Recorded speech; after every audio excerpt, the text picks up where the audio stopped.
Welcome back to our GURPS Hammer campaign. I'm Rigel, your GM for tonight's session. And someone is beating the crap out of their keyboard. This campaign will be utilizing the GURPS rule set, but is set in the Empire of Man, found in the Warhammer Fantasy role-playing setting. In addition to our live streams on Twitch, this and all future sessions will also be available on YouTube and as audio-only podcasts. Links will be found in the description. Before we begin, I have a couple of quick bookkeeping notes that some of this I did cover on our Discord, but I wanted to go over it again. Warhammer Fantasy role-playing has the concept of short-term and long-term ambitions that is baked into their system, and I'm going to be adopting that. So they are, obviously short-term ambitions are your immediate goals. They're like, the stuff you want to accomplish within, the next week or, something like that. And in this case, it should generally last 2 to 3 sessions to complete. And I have no idea what you're talking about, Giger. Achieving this ambition will net the character a bonus character point, whereas long-term are, long-term goals.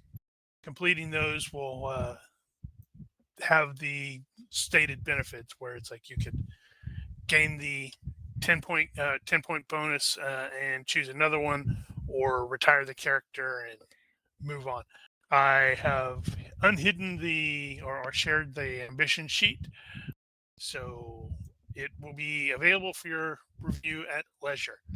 Giger also introduced the achievements thing in his Redacted 3, and I am considering stealing that concept, even though that's going to be a bit more work for me.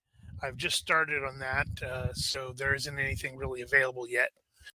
But it will probably work relatively similar, but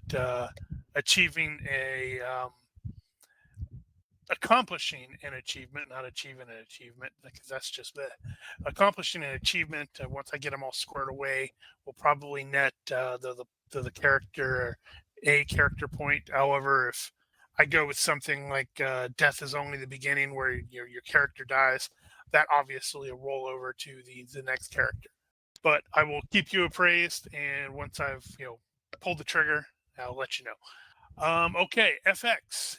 Do you have any character business for Christoph? I have just only what we've discussed on the Discord. Do you want me to summarize or talk about it? That's going to be the purchasing and all that stuff. Yes. Yeah, that'll come up later. No, in this case, it's mostly just like point expenditures or anything like that. No point expenditures, but I guess for the benefit of the group, did have a couple of things that I had to fix on my character sheet that we were tracking in Discord. So that's all been done. Yeah. All right, cool. Nosh, do you have any character business for Enfys? No, I do not. I'll make my purchases when we get around to that, or stealing off dead bodies, whichever. Cool. All right, Gigerman, do you have any character business for Jorg? I was going to add lifting strength and realized that I really should have alcohol tolerance as an alcoholic. So I decided to put off the lifting strength. So you're tolerant of alcohol. Okay. What the heck does that do? Just like a bonus to your health? Yeah, health bonus for getting drunk and stuff. So noted. I will have to give you more opportunities to get drunk then. Mel, do you have any character business for Queen Coppertongue? I don't think so. I think the business that I have needs the shopping montage to happen first. Roger. All right. Ronki, do you have any character business for Soren? I will be spending 1 point in my short sword. That's not enough to increase it a level, but I'll do that next time. Okay, cool. So we are going to start immediately after the battle has stopped. The first thing, Jorg, you need to make a post-combat shakes roll, which we keep forgetting about. I guess we didn't do that, did we? We did not. I'm okay. You're okay. Groovy. Okay. Got the map again. Copper Tongue is currently at negative 16 hit points. She is 10 yards down and is bleeding. Therefore, within the next minute, she's going to have to make a health roll at -3 to avoid losing an additional hit point. If she crit fails, she loses 3 more. As I understand, Kristoff was planning on immediately climbing down there using rope or something like that. Is that not correct, FX? That is correct. If I have any available gear, of course I will use it. I don't have any in my person. Nope. All we had was rope. Okay. So that will So be a climbing at -1, and I did the necessary reading in the basic book, and you should be able to get to her within a minute. So okay. So assuming nobody has like an objection, I'm gonna I'll ask like Jorg, Jorg. How do I say it again?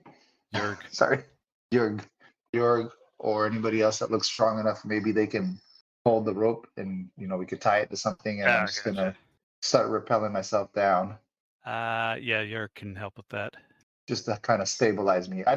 I'm also not visualizing. Is this kind of like a cliff or just a rocky, slope, or like what does it look like going down? really sharp slope. Okay. And so that's what I'll do, unless anybody like has says or does anything otherwise, and I can start heading down. All right, Tempting. give me climbing -1, Here's On you board. guys an opportunity to get rid of her.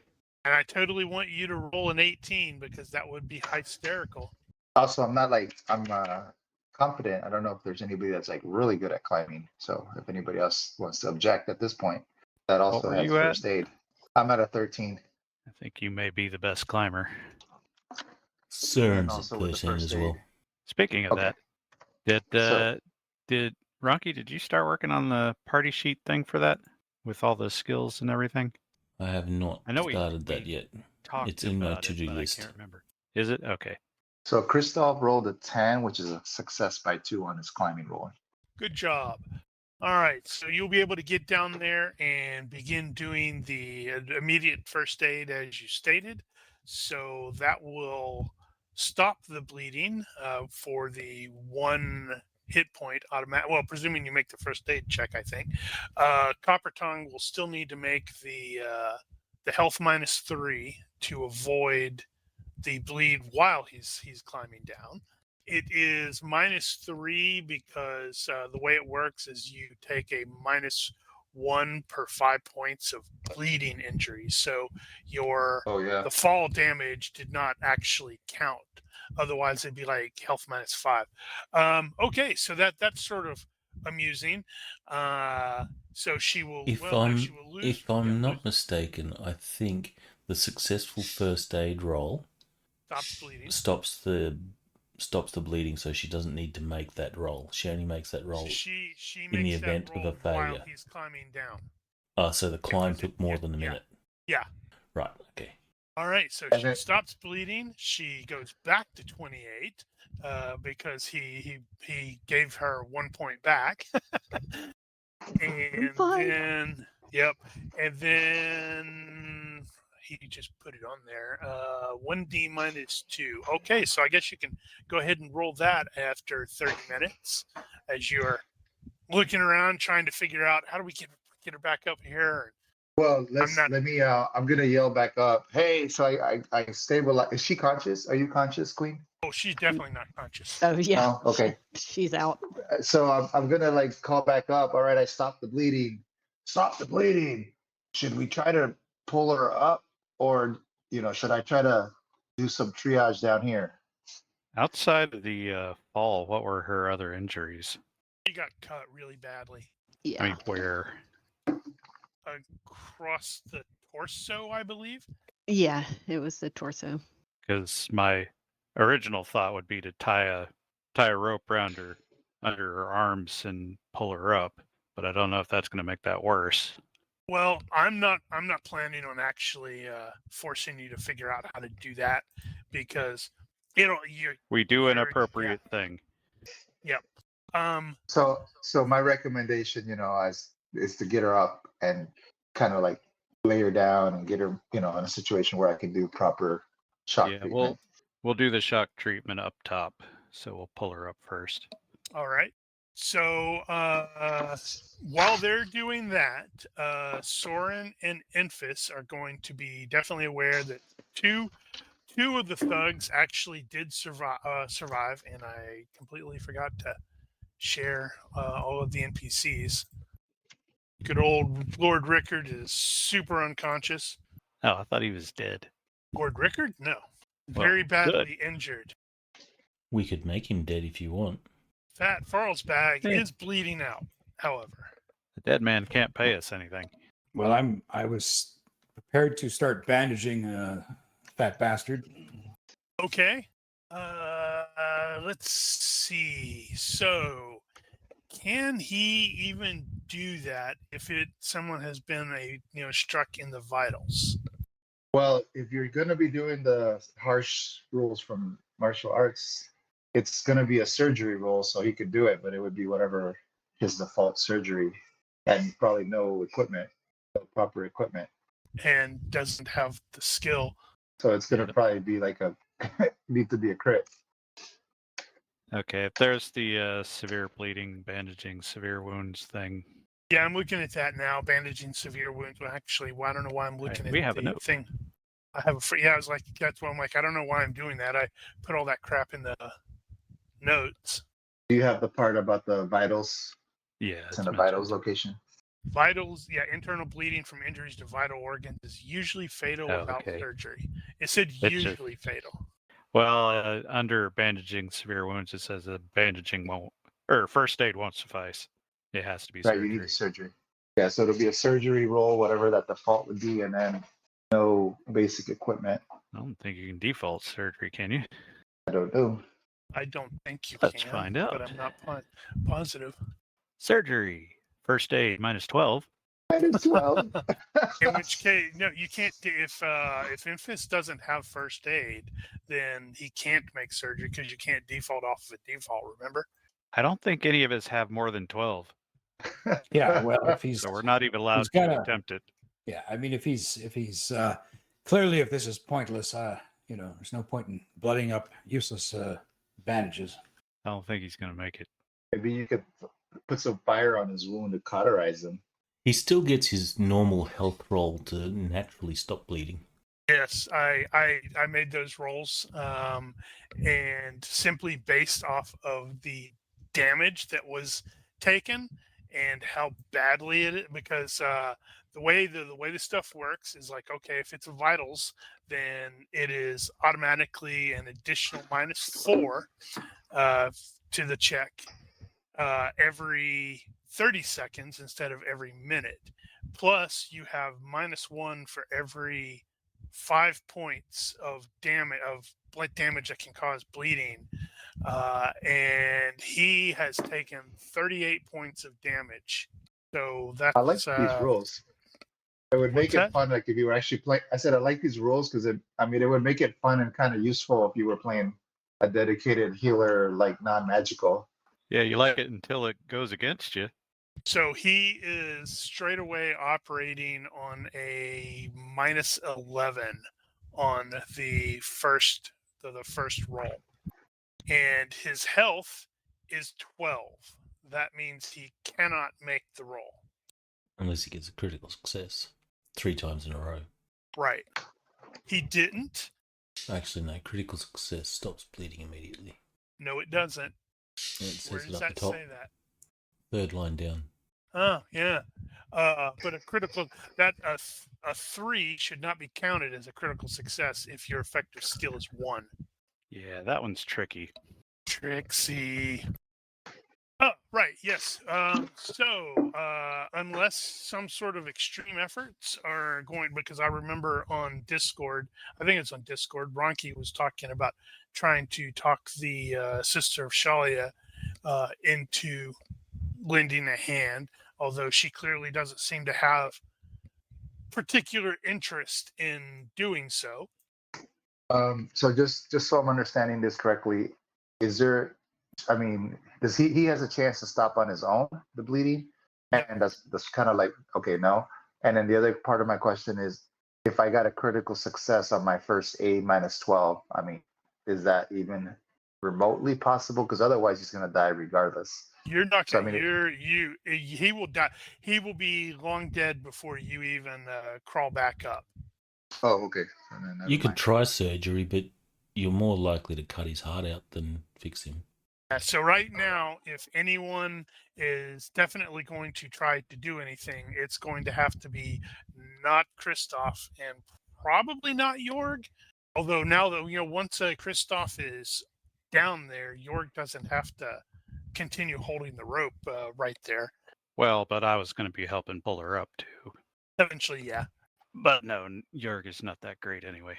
Well, I mean, it's dead or alive. We're gonna get paid the bounty. I mean, unless somebody has like some sort of really reason that they want him to try to live. Well, Christoph doesn't really give a crap either way. Søren will go over there to look to see if he can help him. Søren doesn't have the first aid skill. He'll see this fountain of blood squirting out of this vitals wound and decide no, he doesn't want to get dirty. Stick your finger in it. Yeah, Enfys will agree and start looking for a crossbow and a bolts and a quiver. Oh yeah, there's several on the ground from people who have been shot or stabbed or cut. How many bolts do I find?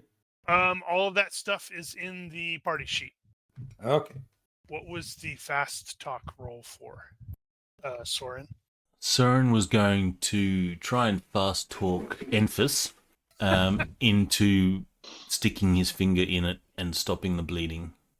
I don't think that was going to work. Stick your finger in and cast create fire. Because Søren doesn't want to get dirty, so he says, hey, you should stick your finger in it. It might help a little bit. It's going to be worth more money alive than dead. Or he'll be worth more alive than dead. Hit the wrong button. I think. Yeah, I think I'll give you the finger and carry on my way. Geez, that's not very nice of you. Well, what happened to your humanity? There's a man dying right there. Well, what's happened to yours? You're talking and not plugging his hole. Anyway, gotta go. Søren will shrug. Probably wouldn't have helped anyway. Okay, so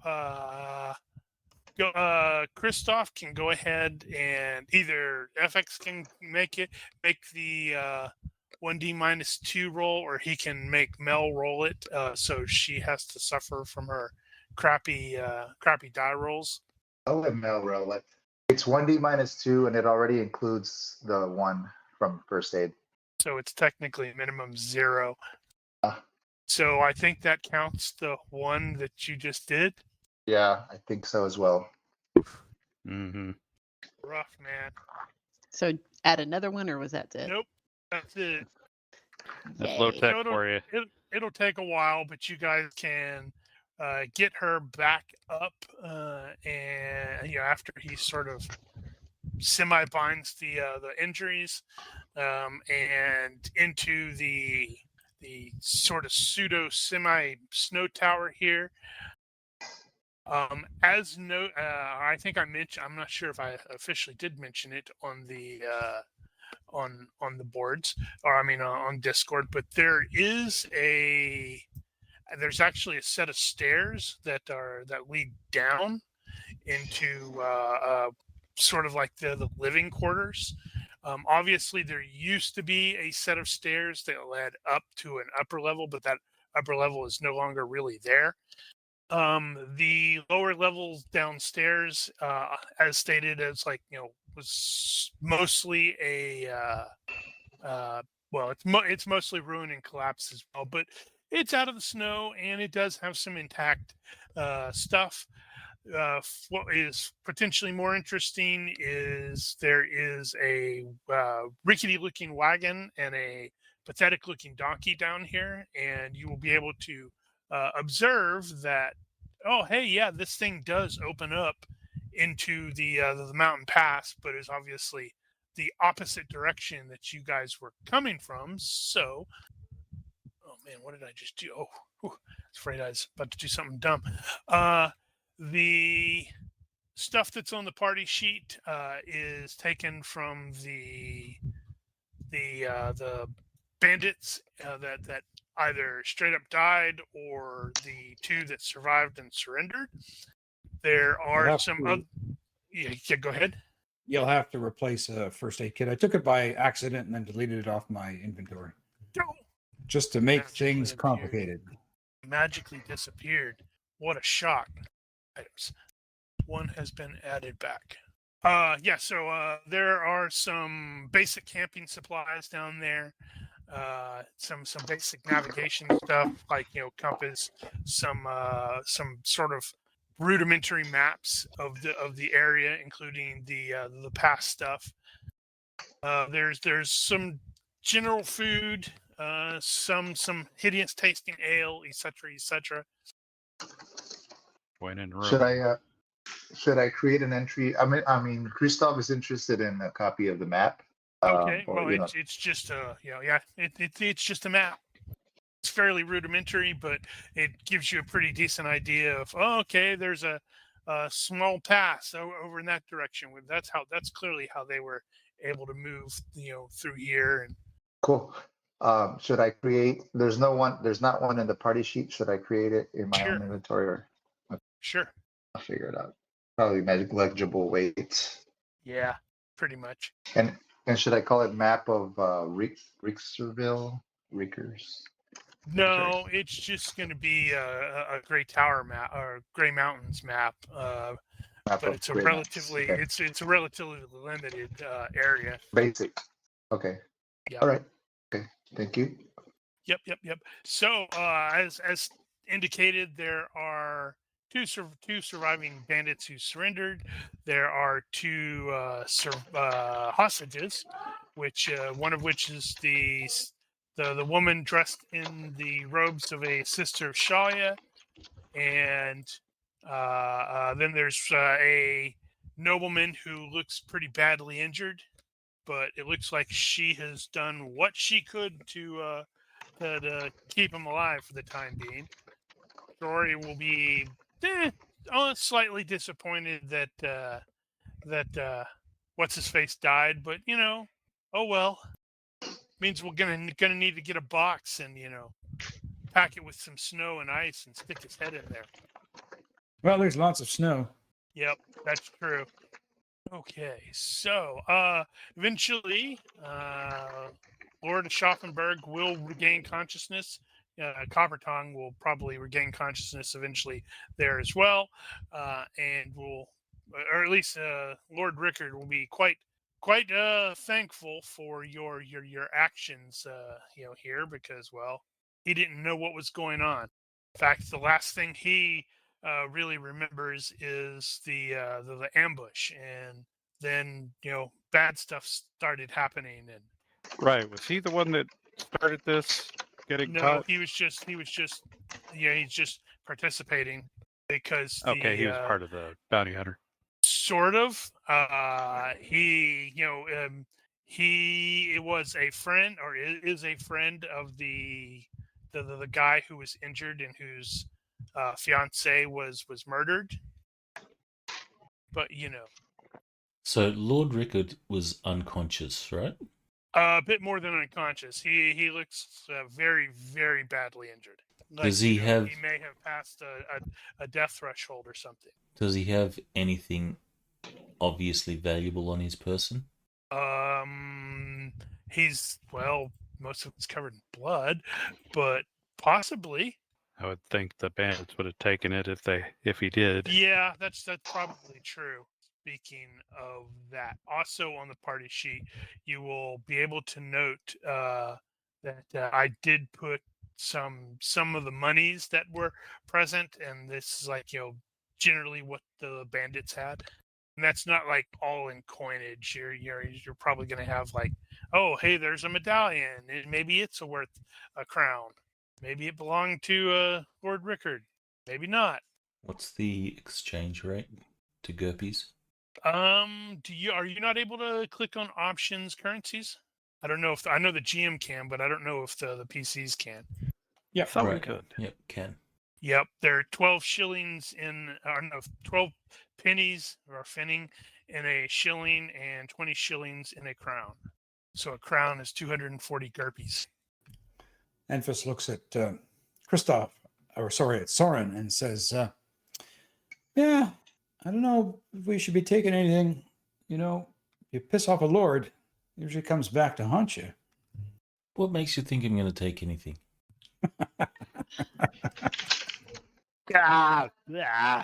This ale tastes like donkey piss. Shrug. Glug, glug, glug.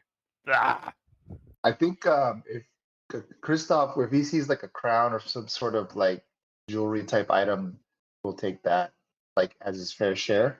And if it, You're not he'll going to shrug. see a crown. Sorry, I didn't mean a crown. I meant like the medallion that you said that was worth. Oh, I was just potentially a like crown. throwing that out randomly. It's just like, yeah, it's just for the group, such as it is. What are you planning on doing? I probably have to address this mostly to Jorg, since he's like, I think, the only person with the leadership skill. God What are help you us. doing with the 2 bandits that surrendered? There were no survivors. Do I make myself clear? They're the ones that are going to carry Fat Bastard, That's true. We could do more work. and they're the ones that are going to cut off his head. Søren's not getting dirty. What do you mean not getting dirty? You've been out in the boonies for multiple days. You are dirty. Yeah, but I'm not covered in other people's blood. Ish. Right. Okay. So, there, as stated, there is the wagon, so you can use that to mostly transport, I don't know, the really badly injured people. Based off of the map, when you look at it, those of you who have navigation, what's your navigation level, Christoph? His navigation is it land 12. 12. He's probably going to guesstimate it's probably about 2 days from here to Hoopberg, which is the capital of the nearest the March of Hoopberg, and depending upon what you find there, then it's probably like another day to Ubersreik. And naturally, I don't have the freaking thing that I need open. Wait, I don't need that. Dang it. Okay, so let's see. That means you are going to have a couple days of travel.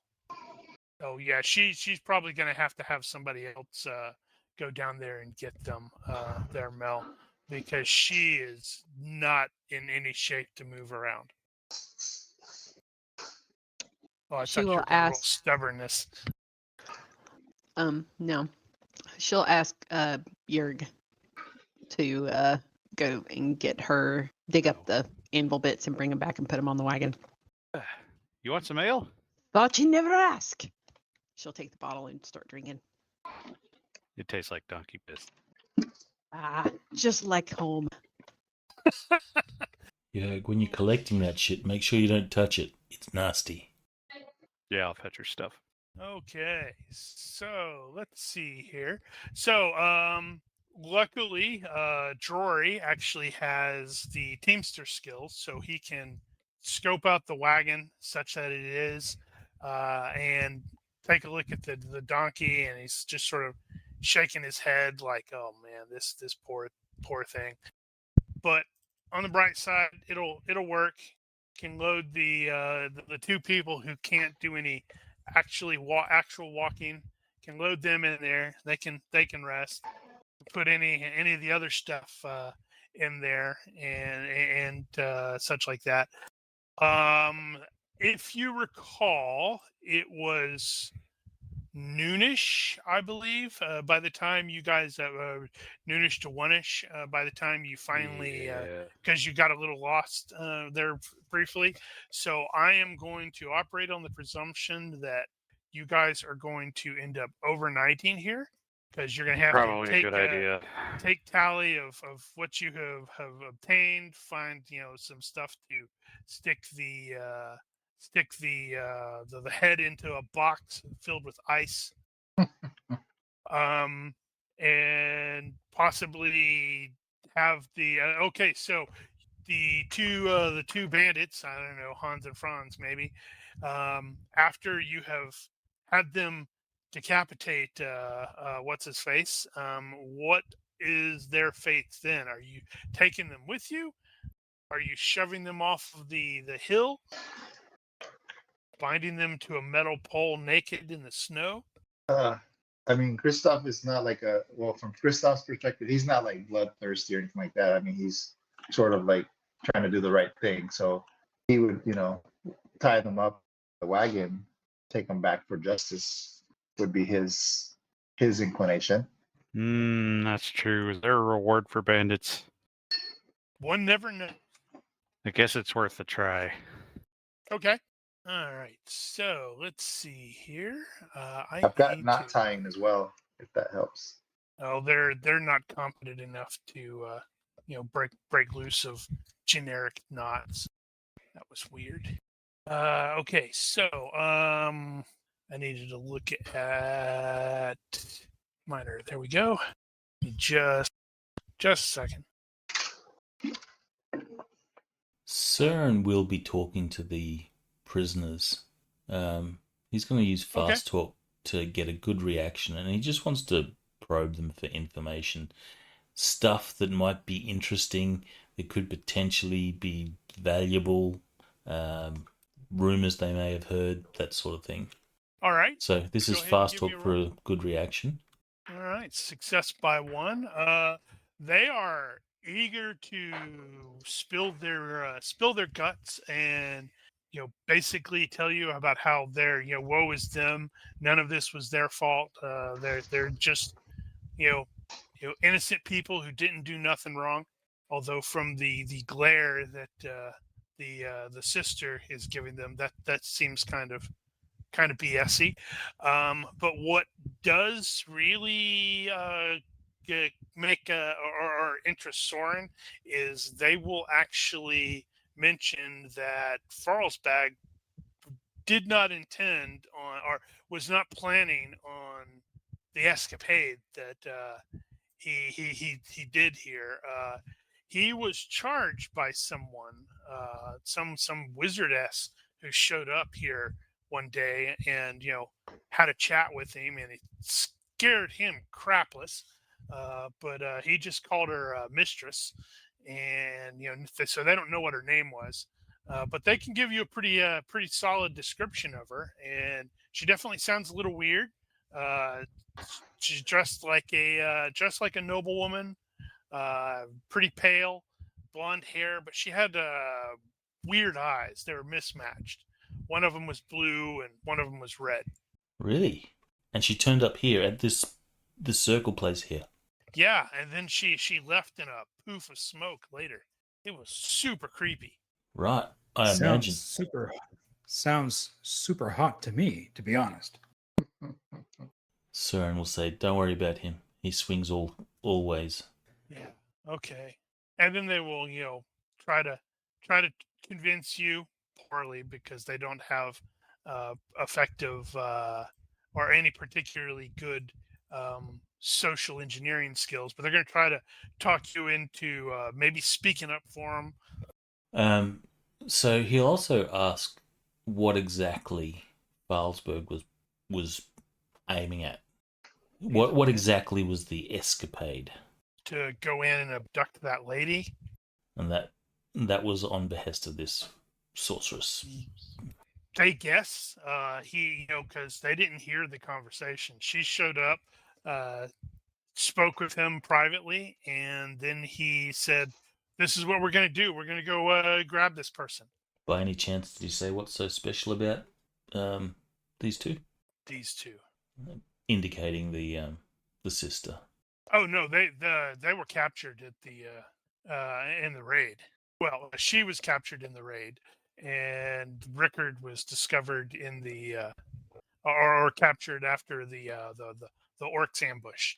They weren't expecting the orc ambush either, although they had a nice view of it. So, how long have you guys been involved in banditry? Has it been a good career move for you guys? Oh wow! They stupidly make some comments about the stuff they've seen and done, and then realize that is not helping their argument at all. The things that they've said, General banditry stuff. are they particularly brutal, or is it just we robbed some people? We robbed some people. We killed some people. We raped some people. Well, Well, Søren's gonna pretend that he's on their side. He says, "Look, were it up to me, I think this experience has been enough for you guys to see the error of your ways, and you'll probably change your path in future. But I'm just one in a group here, so Søren's gonna try and be their friend." Potentially relevant question. Okay. Are either of these conscious bandits responsible for any of the injuries currently suffered by party members? No, because the one that Soren captured never got an opportunity to attack anyone because Soren ambushed him from surprise. He was back there guarding Lord Rickard and the sister. And the other one is the lazy one who showed up into the battle late and was about to shoot Copper Tongue, and crit failed and broke his. Oh yeah, one of those I need to make sure one of those crossbows should be gone. Thought it was a short bow. May have been a short bow. In hearing Soren say he wants to befriend, that's meta. In hearing what Soren's saying, Emphas will come over and kneel down by one of the bandits, and he'll say, "Yeah, what's that I smell in the air? Does that smell like toasty human? I wonder what they're going to do with you two when they get you in front of a judge. Oh, I'm probably just exaggerating things." And then he'll get up and walk away. Come on, Emphas. That's a little harsh. Which knee did Emphas kneel on? Yeah, he got shot. The healthy knee. The healthy knee. Yeah, come on, Emphas. That's a little harsh. These two, they're someone's son or daughter. Pretty soon someone's parent's gonna be childless, and some sibling's gonna be siblingless. Anyway, I gotta go tend to my knee. I forgot. Ow. Okay, so let's see. Where is the recovery? How long does it take? Is it like a full day? I'm trying to remember that. Yeah, 24-hour, I think. A day of rest and food. Definitely emphasis. He's down to 6 hit points. Yeah, he's not super happy right now. Okay, so let's see. So the following morning, Sister Brigitte will do some prayers before her, by herself. She also definitely seems to be a bit standoffish, like she's just not comfortable around people, and it doesn't. Anybody who actually has the body language skill does not need to make a roll, but they immediately will be able to determine that it's mostly men that she's not comfortable around right now, which has some bad connotations in and of itself. But she will also she's going to try this first on Lord Rickard and then on Copper Tongue with permission. So he will go down to it's not a lot because it's like, woo, minor healing, yay. But anything helps, right? Yes. While she's operating, York will be appropriately reverent Okay, so she can do 2 more points on someone without. Oh, right. Exploding? She has without triggering something. That's why she waited until in the morning. And everybody is walking wounded except. Okay, so she's gonna have to. Gonna have to do it on herself because she was at the half move, half dodge point, and Is the minor yeah, minor. It's minor one healing to the one that does 3? 1 to 3, yeah, depending upon the points. But she had burned basically. She had gotten all the way up to her threshold, basically doing what she could to keep Lord Rickard from flat out dying. Does clerical healing suffer from the penalty to heal yourself? I don't know about a penalty to heal yourself. If you attempt to heal yourself normally under magic rules, you're at a penalty equal to the damage you've taken. I was unaware of this. It's entirely probable then. This is what happens when I don't play spellcasters. I already affected that, Mel. It was reduced you down 3 points. It was 3. She did 3 on Copper Tongue and 3 on Lord Rickard. Okay. thanks. Because if she, the minor heal is 1 to 3, and if you try it again, you're at like a -3 against the same person. All right. So Copper Tongue is still at half move and dodge. So if there's room in the cart, she may park it in the cart. Oh yeah, she's probably gonna be sitting there next to the nobleman. Where does it say that, Ronky? Is it actually under the minor? No, it's not under the spell. It's under the description for healing magic, like the college. I'll find the page number for you. And also multiple attempts of healing on the same person, same day are Yep. negative. Yep. -3. That's why she was only doing that. Only did 3 on the two people. So that was 6 points, and then she put the 2 on her, so she didn't and all that. Okay, so you will be able to spend the next day traveling. It's every bit as irritating as you would expect. Slow, it's cold. Some of you that at least for Copper Tongue, that thing is not particularly comfortable. But you've got camping gear in there, so when you stop for the evening, it is probably less irritating. However, you will need to do the standard camp stuff for at least tonight. Really quickly, did you say Bridget would only heal certain people?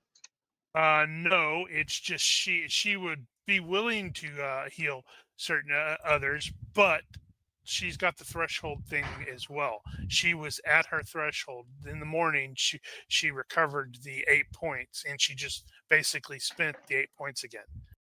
If you fast talk her, you might be, or diplomacy, you might be able to talk her into trying them again, or adding some more. Although that is potentially dangerous. It could be lots of fun though. Now he's Kristoff will kind of just keep to himself at this point if she doesn't seem to be offering her services. When can we make health rolls for healing?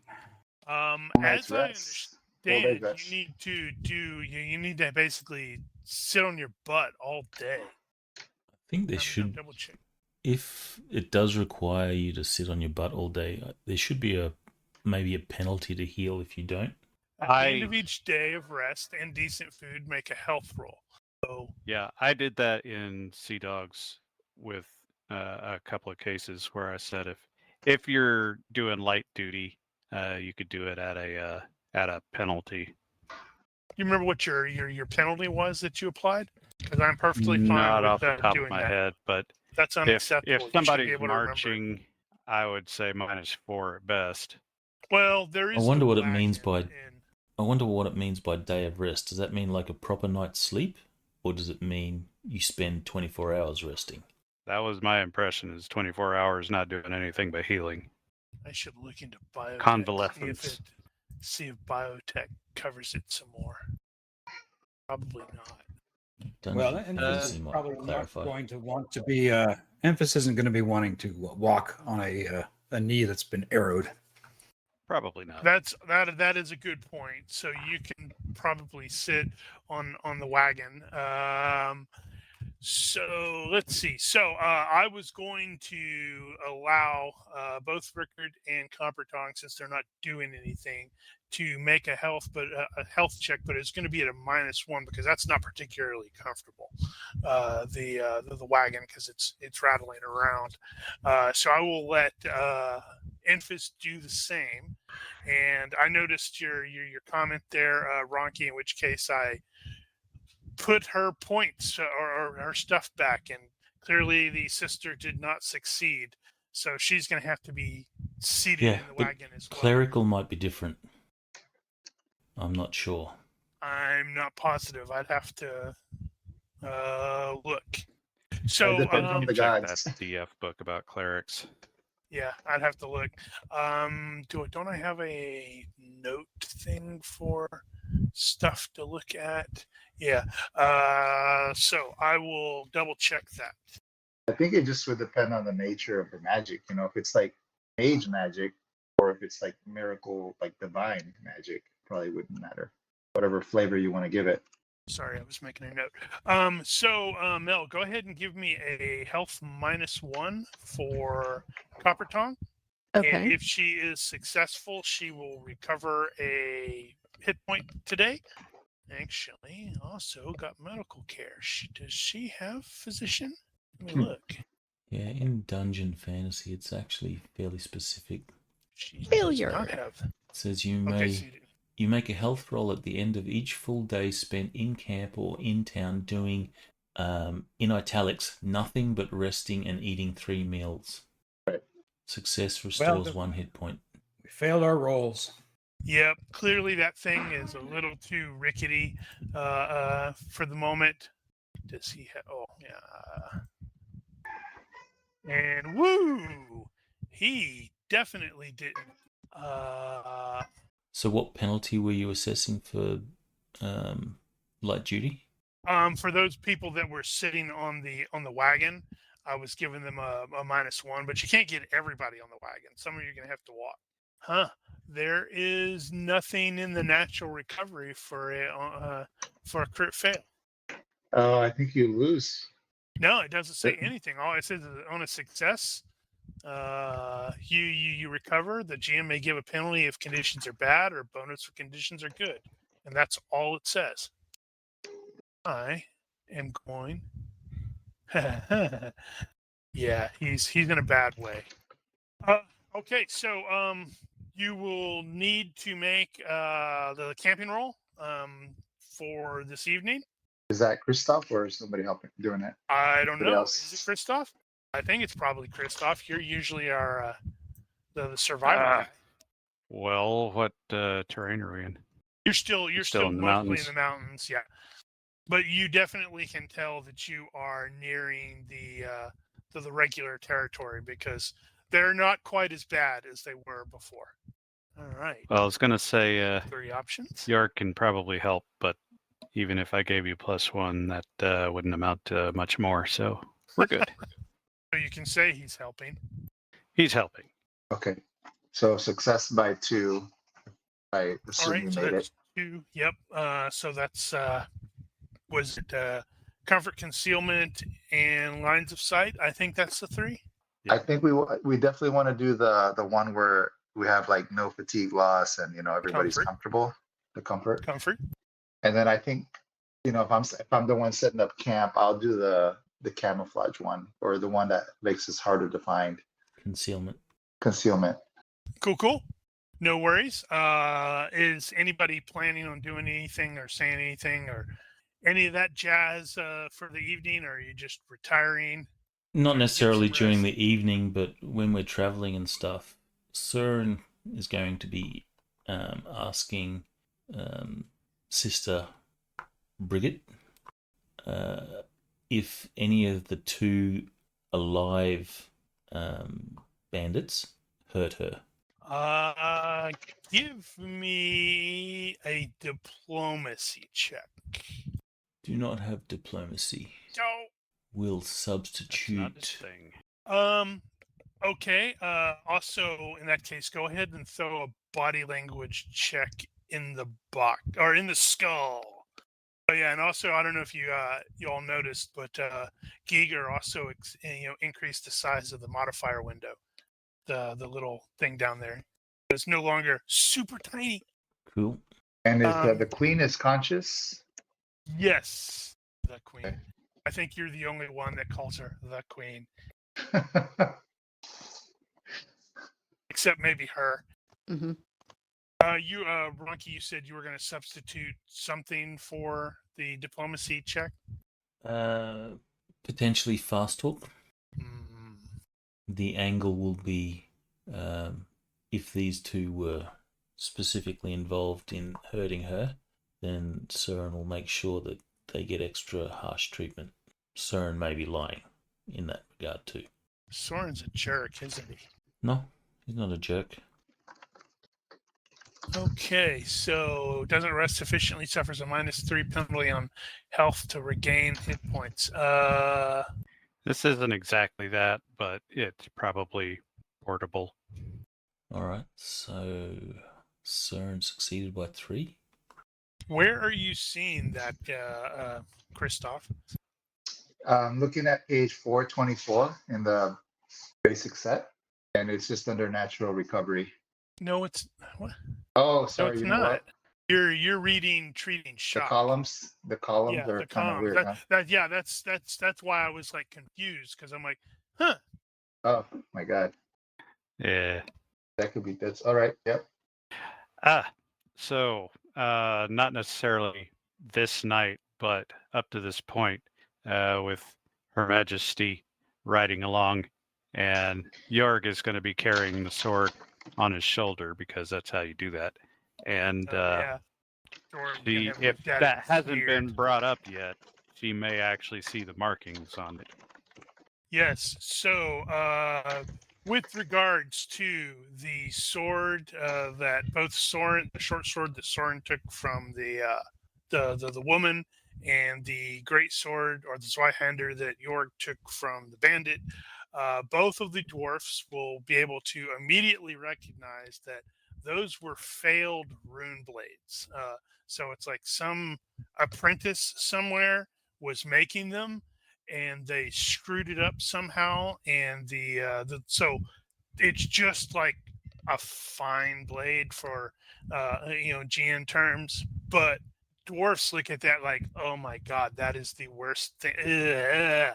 Why don't you just throw that away? It's broken. It's useless. So this is what we got off of the guy. Yeah.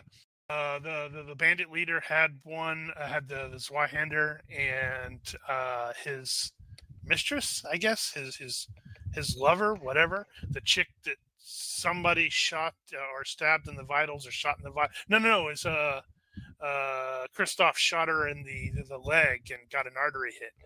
Yeah, she had a short sword that was the same way. So yeah, noticing the failed, terrible hack job on the sword, be like, ugh, thing's worthless. You should get rid of it. Well, it's better than the one I had before. But yeah, I'll get rid of it when I find something better. So Soren, make your roll. I guess then- we're gonna do fast talk. Søren will sort of turn to interest. No, I'm not getting rid of this sword. It's good. So fast talk will actually give me a bad reaction if I do. So no, I'm just going to go with straight up reaction. Okay. What all bad, good stuff do you have there? I have. Oh, I'm Oh, attractive. hey, you're attractive.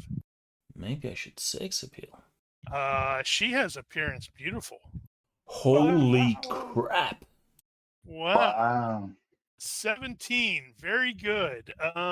Okay. So Stockholm Based- syndrome. based entirely off of her body language, she's gonna demure, pushing for more for more punishment, but that's probably not a surprise with Shalia, who is the goddess of healing and all that stuff. So they sort of look down on that sort of stuff. But based off of her body language, that when Soren asks that question, it's like, did one of them hurt you? You are fairly certain the actual answer is a resounding yes to both. All right. Then, yeah, Soren's friendliness with these bandits is going to be purely BS. He's leading them on. Shall I cut their balls off for you? So he's going to pretend that he's their friend, but he doesn't give a shit. All right, cool.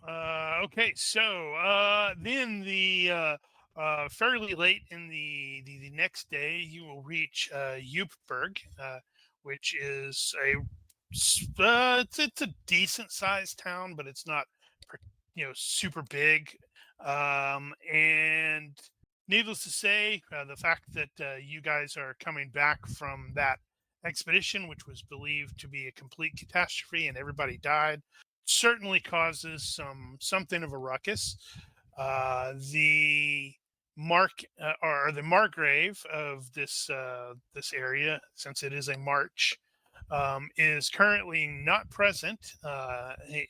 Although the seneschal will doesn't want to get involved in Ubersreik politics at all, but at Lord of Schaffenberg or Lord Rickard's request, will provide proper bedding and a place to sleep overnight that doesn't suck. You will be provided with like baths, which probably everybody desperately wants. Mm-hmm. The seneschal will also, when Lord Rickard demands of it, will send for one of the other sisters of Shalia, who is inevitably present, and this person will show up, and I'm just going to use Brigitte's role for the. Even though it's not going to be minor, it's going to be, I don't remember what the next one is. What's the next level? Is it just regular healing or is it major? You got minor healing and major healing. They're the only two. Really? I thought there was a greater Oh, healing. there's a greater heal and a restful slumber. I think the restful slumber will heal you fully in 24 hours. But you're asleep for the whole time. Right, I vaguely remember that one now, just vaguely. Great heal, yeah, 91 major heal. Sorry, how that goes. Oh yeah, I wanted to. Okay, all right. So that is source up to 8. Okay, so there will be a Sister Shalia who will come in. She is very kind of snotty towards Sister Brigitte, which is kind of weird. I'm just going to roll this the one time. Okay, so anyone that is actually healed or are injured will be able to receive 8 points of hit points back from the major healing. Healed, yay! Yeah, said sister is going to not do it for multiple people, or not multiple people, but do it against someone multiple times, and just say you need to heal this naturally and all that jazz. Emphasis is going to drop 3 shillings into the collection plate. Oh, bless you, my son. No. Let's Thank see. you. Did you already apply yours, Mel? No. I can do that. I was adjusting the thing. Hey, look at that! You're no longer at the death check threshold. Hey, I mean, cool. you're still negative, but that could have been worse. Uh-oh. What is Soren? Oh wait, that's success. Yeah, he was looking at the collection plate, whether he should filch some money out of there. Yeah, that's exactly what you need to do in a world where the gods are real. They That get would lots of be money. really They don't need every coin. That would. What do the really, gods really need with funny. money? I hadn't thought about that though, but that is a point. That is a good point. It's like you yoink it, and it's like, oh hey, why I got this minor little paper cut, and it is not healing. I'm like bleeding 1 point every second. Okay, so you will overnight in Ubersreik, and get a nice restful night. Get some clean clothes, such like that. By this point, Lord of Schaffenberg has probably chatted with you a little bit, and he has declared his intention to publicly announce that, well, the 5 PCs are the ones that get the get the bounty because they did all the work. And Jordy's like gonna go, yeah, that's mostly true, because honestly he was pretty useless. And his word is beyond contestation. It might be beyond contestation. Queen will deliberately fail greed and argue that because she nearly died, she should probably get more of the cut. Well, he's gonna leave that up to you guys. And let's see. No, we put that's that not on how credit. that's not how that works. Sure it is. Otherwise, we're gonna have to start charging you for saving your life. That's a good point. And what did you do? You sat back there and just hid back behind a column, you Nancy. How do you know? I I helped could have both been of them out. instrumental in saving your life. I'm happy cutting the spoils evenly, and then sort of sarcastically he'll add, we could just let you die and take your share as well, or we could have just let you die. No, we don't want to set that precedent. Okay, the following day. Nice. Oh. Yeah, Queen's gonna go over and try to punch. Kick him in the groin. I don't. Consciousness can't- check. I don't know who is who. Like all your name. I guess it's Cern. Cern. Cern will be backing off like, hey, settle down, no need to get angry. He's still below 0, so she has to make a consciousness check. That'd be hysterical. Yes. I'm gonna punch you.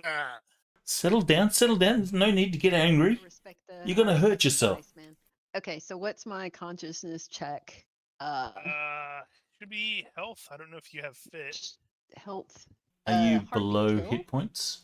Are No, you negative that's hit points? just yep, she's at gonna be -5 when this happens. Sweet. Okay, so it's just straight health then.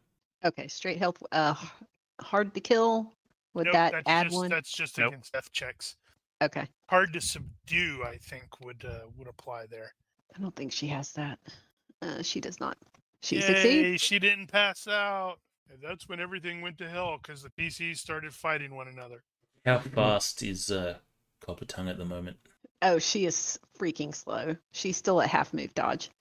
All right, so Cern, being really quick, he's going to be backing off, keeping his distance. And she's So just going to he's follow along for a while and just be like, I'm going to get you. Stay still. Holy crap, she is really slow right now. Oh, That yeah. half move, half dodge puts her at move of 1. Yeah. Look, I'm sorry. Look, we love you. Just saying, we shouldn't be splitting the spoils anything but even. Now, He's just now going to wait you out until you pass out. settle down before you hurt yourself some more. Yeah, she'll realize that this is like it's not going to happen right now, and she'll just eventually just like swing a hand in his direction and say, "Bah!" Queenie, you can stomp on his nuts later when he's asleep and you're feeling better. I'll even help. I'll just hold him down for a while. Yeah, Enfys, you'd know all about that, wouldn't you? So now Coppertop's taking a swing at half the party. Has she? Who has she not taken a swing at? Well, she I does don't think have. she's attacked me yet. No. She does have a bad temper and odious personal habit. She's very gruff. But then that's a Yep. dwarf thing. Yeah, Actually, I it's a think dwarf both thing. of them are dwarf She also things. holds grudges. So sorry, Soren. Cern's going to be sleeping and then just wake up screaming, holding his nuts. Yeah, Probably. sorry. No, Soren's going to get injured one day and she's going to start wanting to charge you. Okay, so following morning, you will be able to set out from Ubersreik, and you will be able to follow a road that will take you directly to Ubersreik. Notably, when you are mobile again. Are you the two bandits? The Lord Rickard has spoken to the seneschal. So in the morning, when the bandits are pulled out of the jail, they are definitely have the nice evil shackle, ugly heavy shackles on that. So, but they're still being pulled along, but now it's no longer rope. You will be able to arrive in Ubersreik again late in the day. And this Ubersreik, it is a city or a town that is split in the center with a nice big river. I actually have not planning on necessarily staying here long, but they have cool maps. We have to stand at the hill when we first see it and say the name. It's only a model. Ubersreik. So you, at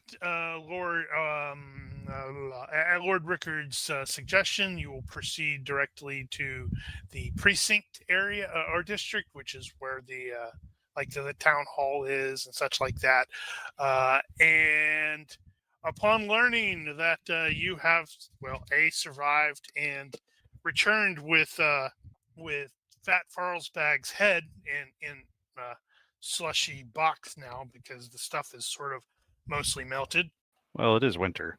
It's late winter, yeah. It's about to turn into spring, but yeah, it's still fairly cold. You will be acclaimed as most excellent bandit hunters and bandit slayers and such like that. And as he declared, you will be given the full bulk of the 50 crowns. So since there are 5 of you, they are presumably going to split those into, each of you gets 10, which is pretty significant amount of money. For many days, you will be the talk of Ubersreik. And so for most of a month, you will basically have the equivalent of Reputation 4 within Ubersreik, as the bandit slayers. That's a lot of free beer right there. That will trickle off and finally fade away to nothing by the end of the month. However, if you end up wanting to burn a character point to get a permanent +1 rep, that is possible. I'm not sure if anybody is planning on that or even wants to, but you are correct there, Giger. That is a lot of free beer, where it's like you enter a tavern and you're recognized and people are like as and they buy some of your ale for a while. At this point, there will be something of a brief time skip. It's about a month. Actually, it looks like it's going to be just under a month. It's like 2 days or something like that, under a month. So you will be able to conduct some purchasing, which I believe nearly everyone was planning on doing. There were also a couple of the characters who were going to be trying to rent out some space to do some crafting. I believe that's both that's Christoph and Coppertong. Coppertong will do that after she gets medical help to hopefully get back all of her health. Yeah, how long is that going to take? Well, as noted, you can go to they don't actually have an official thing about how much it costs to it's like if you go to a place and donate and the sisters do some healing magic on you. Is there a thing for purchasing that in like Dungeon Fantasy? I thought there was. Do you know where it would be at? I would expect that to be in DF2. Now somewhere where it talks about town. Now the big question is like, do I already have DF2 open? That's not it. That's 16, so that's not 2.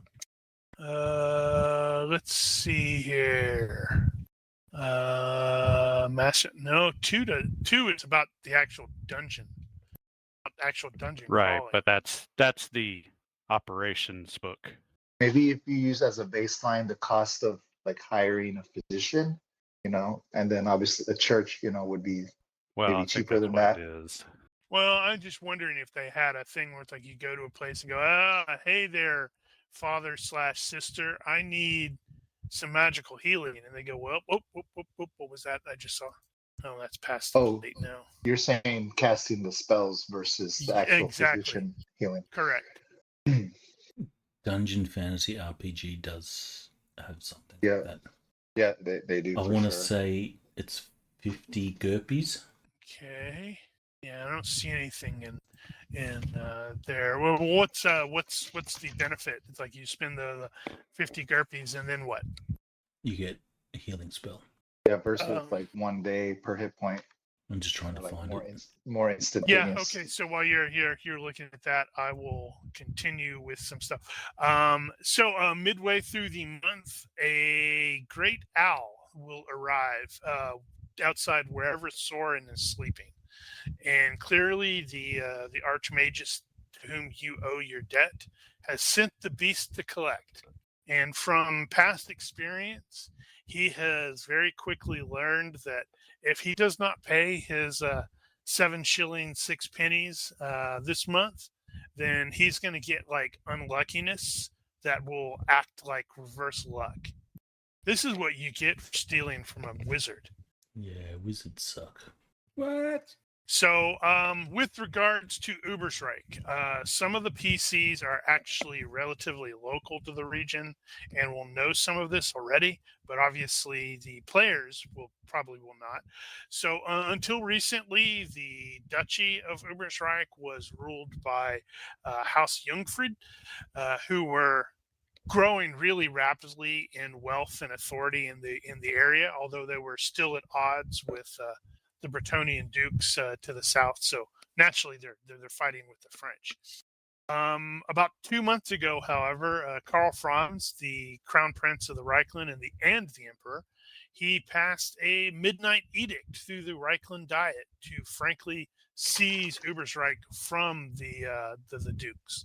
Conveniently, one may even say suspiciously so, the Emperor's army was poised relatively close to Ubersreik to enforce this nice little maneuver, which strongly indicates this was no spur of the moment thing.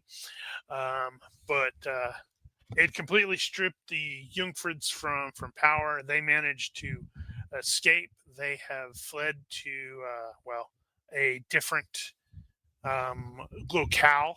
So as a result, this sort of uproar has caused a lot of the Reichland noble houses to start freaking the hell out because they're terrified that the emperor is going to do this to them as well. But reaction inside Ubersreik itself has been kind of mixed until the Altdorf soldiers have sort of not done a particularly great job. Altdorf is the imperial army. They haven't done a particularly great job of not being jerkwads. So as a result, the town or the town itself is like really tense, and you're every time since most of you, not most of you, but some of you are like, not from here. When you're moving from place A to place B, you're like, oh, is a riot about to break out? Oh, hey, these people are going to buy me ale. Do I care? I don't think I care. Okay. Yep. So it's a little crazy here. Do we have to pay cost of living since it's a month? I'm gonna say no for this month, simply based off of the reputation stuff, where it's like you show up into a tavern or an ale house or something like that, and there's going to be enough people that are super happy to see the bandit slayers or one of the bandit slayers that your room and board will end up mostly being covered for the evening. or everybody is so passed out at the end of it that nobody notices that you sleep there. Did you Right. did you find that in Dungeon Fantasy, Ronky? No, not yet. I was Boo. doing my debt thing. Oh.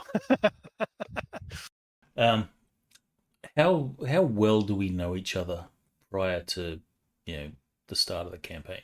Not super well.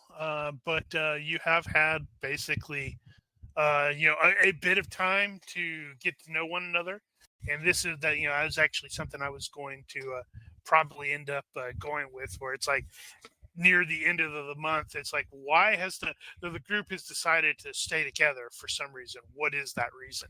All right. Well, Søren is a nice guy-ish, so he knows that Copper Tongue is dirty with him at the moment. So one day he'll turn up with a cask of whatever Copper Tongue likes to drink, and give that to her and say, "We good?" And if she says no, he'll turn up the next day and say, "We good?" Maybe she needs flowers too. Oh no, the cask, yeah, but she'll take the cask and she won't offer you any because she's greedy. That's okay. I bought this That's second funny. one just in case you didn't accept the first. Yeah, actually, at some point, probably early in the in our stay in Ubersreik, York will probably have everybody together so we could all have a pint or 5 together, and Hail the victorious dead. all that. And at some point, he will actually bring up the idea of maybe we should sign a charter, become a brothers at arms contract, because mine is gone now. So sad. Oh yeah, the bandits were totally taken off, judged harshly, and then promptly executed. Hung up by their scrotums. It was Did we get a suitable- bonus? It was suitably gory, for that's appropriate for the time, because man, some of their random executions Uh-huh. are pretty brutal. It's like, yeah, okay. There was you can totally try to talk them into giving you a bonus. I think he will try, and he'll just try to be like, hey, like I've been working these areas for last several years. Usually, the constable or whatever the title is, gives an appropriate number of coins per bandit. So that'll be maybe his fast talk. That's what I have. Oh yeah, Okay. we're totally gonna check and see if we get a reward for those guys. Let's see. Well, he's. I'm not particularly great at fast talk. If anybody wants to step in, but that's where he's coming in with his argument. Christoph. Might be Soren is the fast talker. Okay. Dungeon Thank you. Fantasy Exploits. Page 62. Missed Basic that. healing is 2 GURPS per hit points to a maximum of 100. Exploits. Per hit points to a maximum of 100 GURPS. Okay. I don't have a PDF for that. That's in the Nah. actual Dungeon Fantasy thing. Yeah, That's why I'm like sitting here going through here going, I don't have a Dungeon Fantasy exploits. I got What page was 1 it? adventures, 2 dungeons, 3 next level. 62. Okay, I guess I just Under didn't get yes, the temple is open. that far. All right, I've got all those things. Okay, so say that again. What it was? 2 GURPS per hit point healed. Up to a maximum of 100 GURPS, so 50 hit points. What? Just put it in a note. Oh, sorry, no. It says 100 for all hit points healed. I shall copy it. Okay, so if that's the case, Queen can donate 28 GURPS and get back to full hit points. That's convenient. Mm-hmm. Now, not every place will have that sort of stuff, so keep that in mind. How much is a GURPS? That's Is that a that's the copper? finning. Yeah, Yeah. that's the finning. The penny. That's cheap. Yeah, that does seem kind of cheap. I'm not complaining. Quick before they find out. Yeah, you should probably put potions on your list of things to buy. Speaking of buying and selling things, Jorg is going to sell his existing leather for scraps, seeing as I don't think anybody actually needs it. Oh, and also I meant to ask if anybody wanted a spear. Perfectly serviceable spear, but I don't need it anymore. Figure maybe one of the back row guys might be interested. It's not. Okay, so with regards to Christoph and Coppertongue for the renting of the stuff, I believe I commented how guilds are super powerful in the Empire, but since so normally you would go there, they're like, are you part of insert whatever guild this is? So it'd be like, are you part of the Smiths Guild? Nope, then get the hell out of my face. Or are you part of the Carpenter Guild? Get the hell out of my face. But with the craziness that has taken over Ubersreik of late, you will probably be able to rent the area. It will be it looks like it's probably going to be a crown for like a couple weeks that you can rent for that time period. So it's not cheap, but it will have all of the tools and such like that you will need. You'll still need to provide any actual raw materials. So I believe when I was I did not quite finish, but I was poking around with the Low-Tech 3, page 25, with regards for Christoph, where he was talking about. Who just timed out? Looks like Okay. Nosh. So I was looking at for FX. I was looking for the materials and trying to calculate how much that stuff would count to build or to craft the bow. I think based off of Low-Tech 3, you would probably need to spend about 33 GURPS in raw material based off of the stuff, which I'm still not 100% positive that's right. Because it's like I said, when buying wood, you calculate the price per pound by its thinnest dimension. So I think, go ahead. And then I saw where you said, like, typically like bows and whatnot, like ×3 costs. There's also a section where it says if it's made out of mostly made out of one type of material, like spears, bows, it might be like 75% of the cost is in materials versus the labor. Yes, I think that's right. But it said composite bows requires 3 times raw material. I didn't see the labor thing. So, but before I start going down that route, I mean, did I get a chance to just see if it's available? It will not be available. I can tell you that simply because there's no call for that. It's really, really strong. Okay. I mean, you can like pay a guy to figure out how to make one. Excuse me.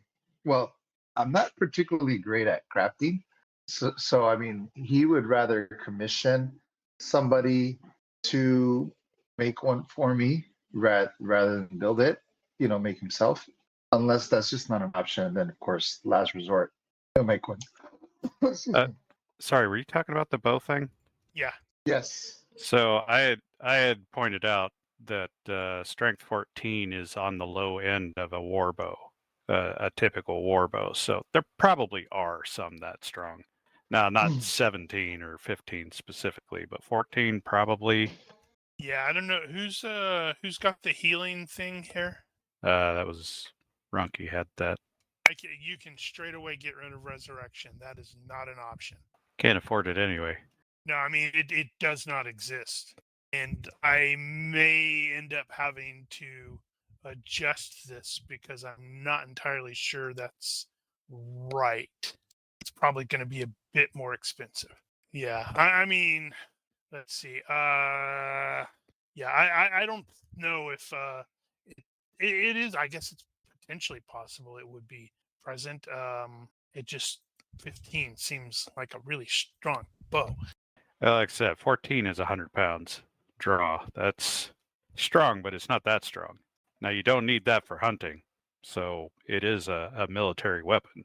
In which case, the legal stuff kicks in, and I haven't even bothered looking at the stuffs for what the towns are.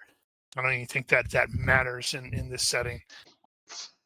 I guess you can have him make a universe reaction roll to see. And I But get it's the gonna need to +4 be- for our reputation. That's an interesting Well- interesting question. I was gonna apply a penalty, but that's a good point. I might as well ride the bandwagon while I can. Yeah. Go ahead and add 2 instead, because I was going to apply a -2 penalty. But yeah, I like that with the you've got the temporary reputation bonus, right? Like, hey, you're one of those guys. And this is for what am I rolling for? Specifically to Universe see if reaction. it's available, Yeah, to see if Or- it's available. or to see if I could find somebody to make it from. Yes. My question or my answer to both of those is yes. Because I mean, I'll go with I'd prefer to find it. If I can't find it, I'll find somebody who can craft it. And if I can't find somebody who craft it, then fuck it, I'll just do it myself. Yeah, Really, 'cause, even though I'd it's say stuff. Because what I'm thinking is like good is you can find good and higher. You can find somebody who can make that one, and then Okay. not and then the one that's higher than good. I don't remember what it is. Very good. Is it very good? right. It's actually available. I'm rolling it. Let's go for it. Let's see. I think it takes years to make them. Well, they might have material on hand though. A bow? Here's They It's might. going to take years to make bows. I think it does actually. well, I mean, not necessarily by GURPS standards, but in real life, I think it takes years to make something. I don't think that's accurate, but okay, sure. yeah, the GURPS Takes is a really long time. basically the labor cost divided by the monthly rates, which is like 0.55 or something like that. Okay, let me just roll. +2, and then you said a reaction modifier, a reaction roll. Sorry, Yes, rolling high is good. I very rolled a good. 16. You have Holy shit. successfully found a guy who has the bow that you want. Boyer, Wikipedia, these bowyers could reportedly make an English longbow in as little as 2 hours. Or maybe they just Really? had one available that their client, somebody fell through, the order fell through, and I was in luck. Okay, I see what you're thinking of. Composite horn bows, Daniel. Those, yeah, because you've got many layers of sinew and stuff like that. So it does kind of depend on the bow itself, the kind of bow. All right, so I guess in that case you're like, oh, hey, this is exactly what I was looking for. Sweet. How do I find that on the character sheet without having to, create it? I can create it. Hold on, let me actually see. That's just going to be. Oh, right. You don't have Composite. all of those shared. Yeah, I thought I had it turned on. I guess not. Well, it's so on, that's but I just don't gonna think be, you shared them all.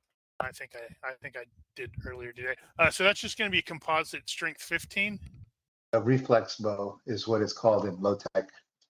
I don't know. which I think is just a composite 15. I don't know if there's any difference. It's different from the composite bow.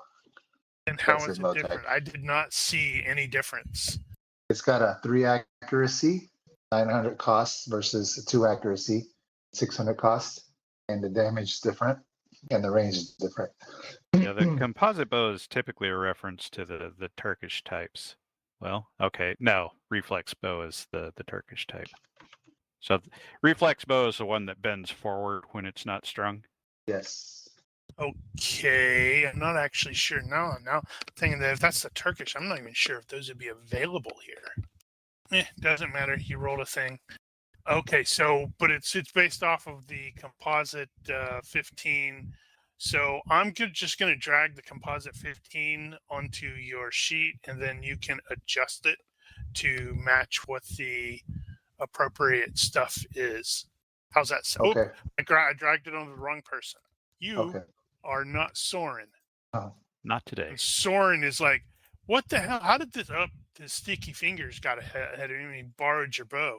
Okay, so I added it on there and then just adjusted accordingly.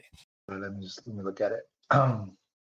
So based off of the stuff everybody is doing their buying and selling and such like that, I think Right. everything that everybody was actually looking for was available. I didn't see any issues with the stuff that people had or were looking for. What are we gonna get for sales? Half? Less than half? Yes, it's generally half. Just half.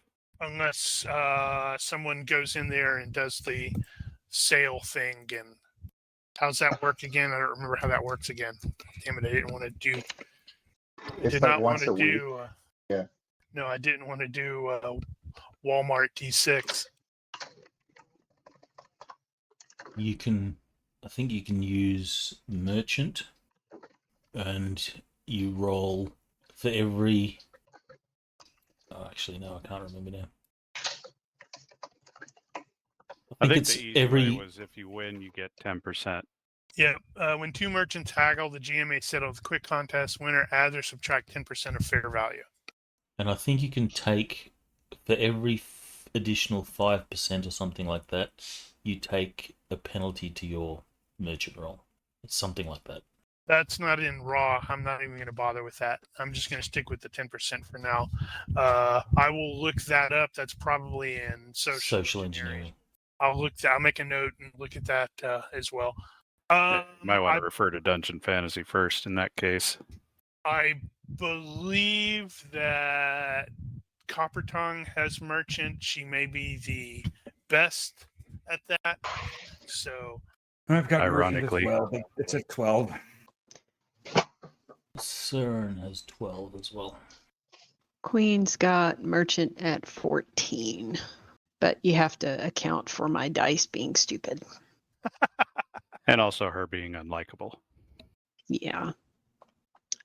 Assuming the rules that I put in Discord were okay. yeah, if you wanted to use those. Yeah, that's fine. They're not going to be any better here. You say that. Yeah, I know. Yes, so I would with lose. that regard, she failed the merchant roll and then failed the smith thing as well. Yeah. So she would lose, you said half of the stuff, so I figured half of the anvil bits would go. Yep. Okay. That's rough. All right. Duly noted. You can make a smaller anvil. It'd be a tiny anvil. Gonna have to. Okay. All right. So does anybody have any other stuffs that they were trying to wanting to purchase or anything like that? Yeah. Okay, yeah, all the stuff that was that you had listed on Discord, I was fine with that. So you can go ahead. As well as sending the bunch of letters to the various wizards. Okay. So we'll have to figure out a cost for that. And then I'd like to, in the month, to find someone who can teach me how to shoot this crossbow. Oh, I can do that. I actually have teaching. Did I not? Yeah, so I think I said with regards to the letters that he wanted to send, like to the Bright College and Altdorf and various wizards and such like that, you can burn through a crown to do that. So that's like 240 GURPS. So you'll be able to send those out, because in my face-to-face game, I sort of ruled that it costs like a shilling to send a letter via the various coach lines, and hopefully it'll get where it's supposed to go. And that was 200 groupies? Yes. Okay, done. Does anybody have anything on the party sheet currently that they wanted to keep? Well, I'll take the rest of the crossbow bolts, unless somebody else wants them. Because although I don't see it, I know that the GM at least has a button on there that he can push, and it will basically convert everything to money. I wonder how that's going to work in this case. I think it'll split it up correctly. Okay, so You can hold down Shift or Control when dragging from the Yeah, party one of them. sheet, and you take the whole lot. Excellent, thank you. All right, so I will hit the sell items and see what happens. Unless somebody else is going to Actually, grab. I might Yep. grab some leather armor. Okay. Oh, there are 6 suits. You probably don't want to get the really fat one. Unless you want to make a tablecloth out of it or something. Okay, all good. All good. Drum roll. Into the let's shredder. Let's see how this works. Nope, it put it all in GURPS. Oh, well, I guess you can split that up.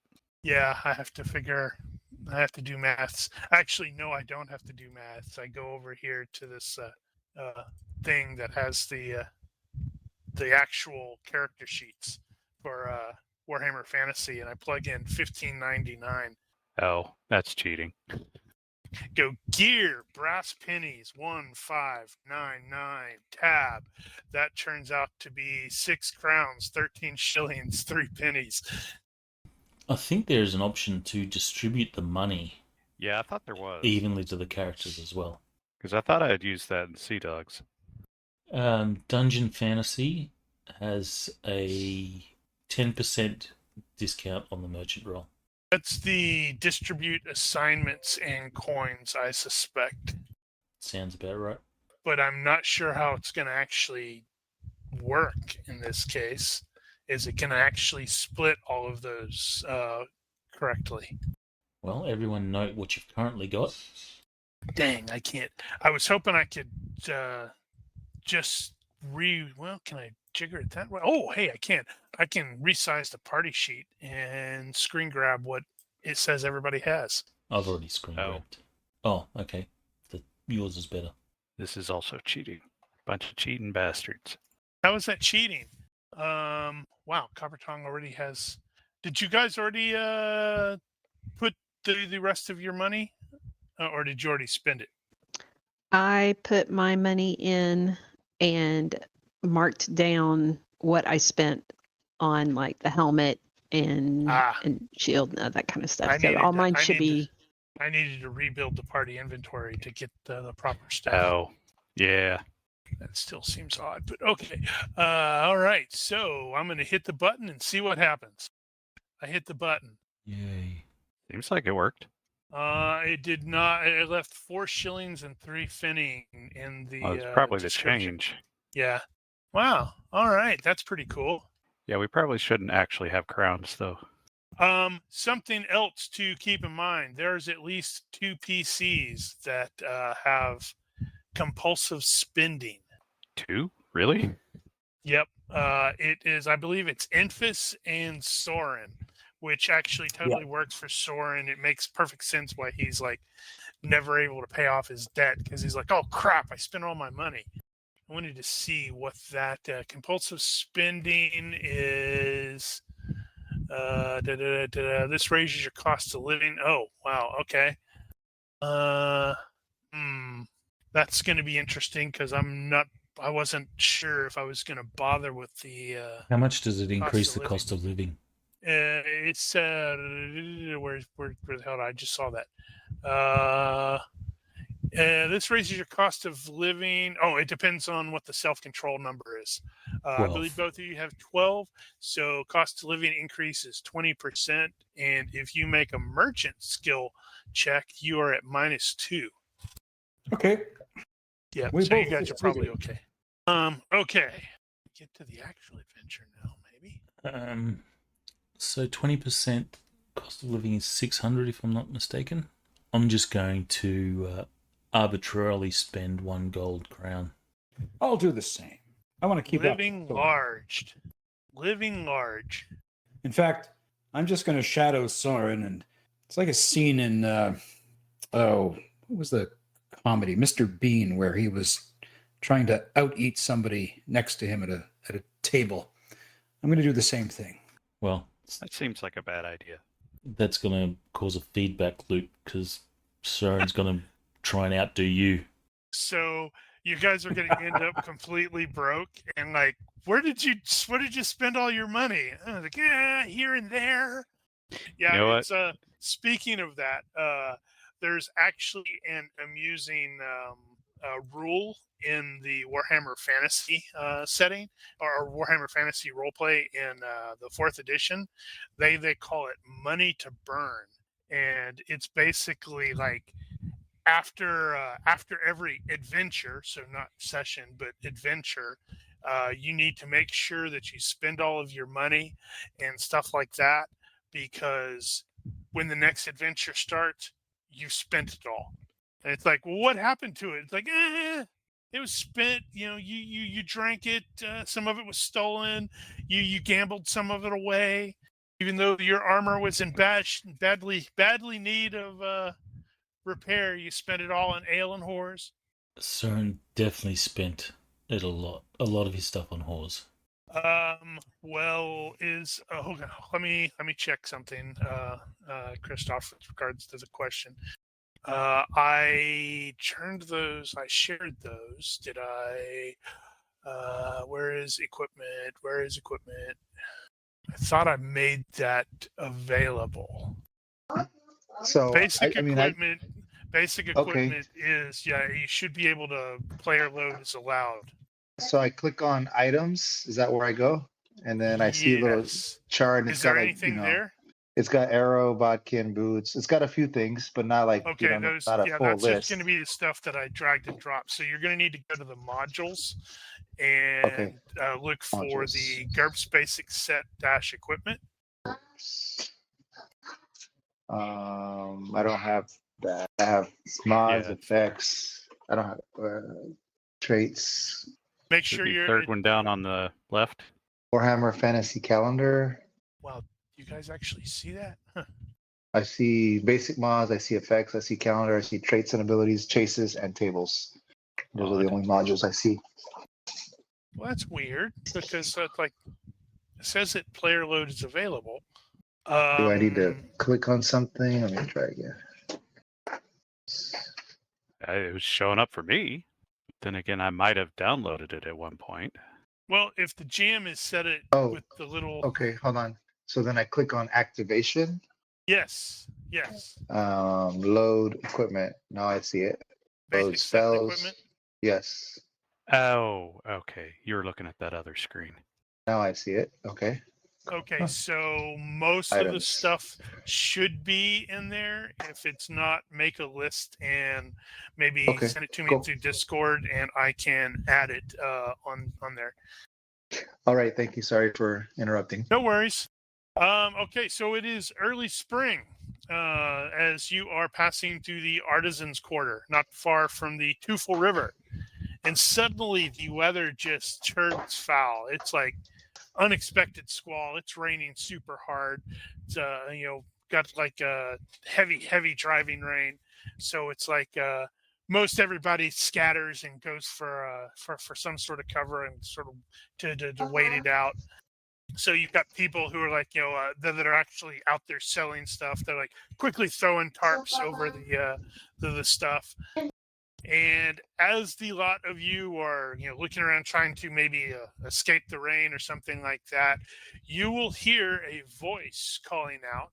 Says, "Infus Loom. I'm sinking one Infus Loom." Being a little overly Okay. dramatic, aren't they? And as you just sort of glance around, like, wait, what? You'll see a dude who's got like really big backpack, large backpack. High wooden frame. It looks like he's got covered, it looks like he's some sort of courier or something, and he's like carrying a whole bunch of stuff. And he's just like, looking around. It's like, Infus Loom. Does anybody know an Infus Loom? I walk over and say, I do. And he goes, oh, excellent. Could you direct me to this person? I have Sure. a delivery for him. Well, I I'm need the you to guy sign you're for looking this. for. I'm the guy you're looking for. Oh, okay. And he will, he's like, oh, very good, very good. He's like, Fritz the Fleet at your service. You're Master Loom. All right, very good. I have a package for you. And he produces this. He's got this fairly large parcel. It's heavily sealed, bound up multiple strings of varying thickness. It's got a number of wax seals on it. It's like, I was charged with delivering Ubersreik for a human to be found along the Tufel. Some kindly souls pointed me in your direction. I understand you're fairly, something of a celebrity at the moment. Well, of course I am. And he breaks out this little leather book, and he's like, I need you to sign here, or make make your sign if you are unable to read. Oh, make my sign. I'll sign with my signature, my good friend. It's like, very good, very good. And he double checks, like, okay, and he hands you this fairly heavy box, and you realize, this dude's clearly quite accustomed to traveling in pretty crappy weather, because he's just been standing there in the rain, not really thinking about it. It's like, well, thank you very much, sir, and have a pleasant day. And he sort of turns and starts, it's like ruffles through his bag, and he like pulls out something else and starts calling out for another name. I look around, and if any of the party are watching, I say loud enough for people to hear, "Hey, everybody, it's another preserved head. Awesome. Let's add it to our collection." And I'll go walking off to wherever I'm staying. And that is absolutely going to get a lot of people looking at you like, what? Preserved head, what? The memories. Good times. So as it stands, a lot of you were like, heading towards a tavern that was still, well, relatively decent. Some of you were fairly pleased from your recent purchases. Some of you, or activities. Some of you less so, like Coppertong. She seems to be in a persistently foul mood, possibly worse than normal, and muttering under her breath in Dwarfish. Yep, that's pretty much it. She mad. What's this word mean in Dwarfish? Ruined. That's not what that word means. That particular word means junk. Okay, so you proceed to. I guess you guys proceed to the tavern, or are you going off by yourself, Enfys? Well, I'm going to go off by myself to my room so I can find out what's in my box. Okay. Everybody else going to the tavern, I suppose. Although, If I'm not already there. Kristoff and Soren should both give me a curious check, because he just got something wrapped up in a box. What's in the box? Hey, but what you got there? I'll be like a cat, and I'll just throw my nose in the air and start walking away without saying anything. Saren will file and say, "You should open it. See what they sent you." And once I get to my room, if they want to come in, they're welcome to come in. Unless you slam the door in our face. No. When I open it and it explodes, we can all go together. Exactly. What is it? What is it? All right. Let's find out. This beneath the outer layers of packaging and various wax seals lies a beautifully crafted but seemingly solid wooden box. The exterior is made of a darkly stained and varnished wood. Interestingly, it is marked with some strange sigils and some scratches, indicating, travel damage. Well, that's courier business for you. Yep. The box appears to have neither seams nor hinges of any kind, so it's like clearly some sort of puzzle box. Ooh, a puzzle box. All right. If you wish to puzzle it out, that will be an IQ -2 check to solve. Though if you have some sort of other skill that you think absolutely would be appropriate, somebody goes, "I got carpentry," but it has no seams nor hinges. So where would you? How would you lockpick that? Well, Surin's going to be hovering over Enfys's shoulder, and he'll offer his IQ for assistance, so it's IQ -2. Yep. And he'll say, "Turn it that way." Enfys, as you are, manipulating this thing, and messing around with it, you will definitely be able to tell that there is some sort of spell that has been woven into the contents of this thing. I think you should just smash it open faster. Okay, so can I use my thaumatology to figure out what's going on? Sure. You can make a check. Put it through the box, please. Or the.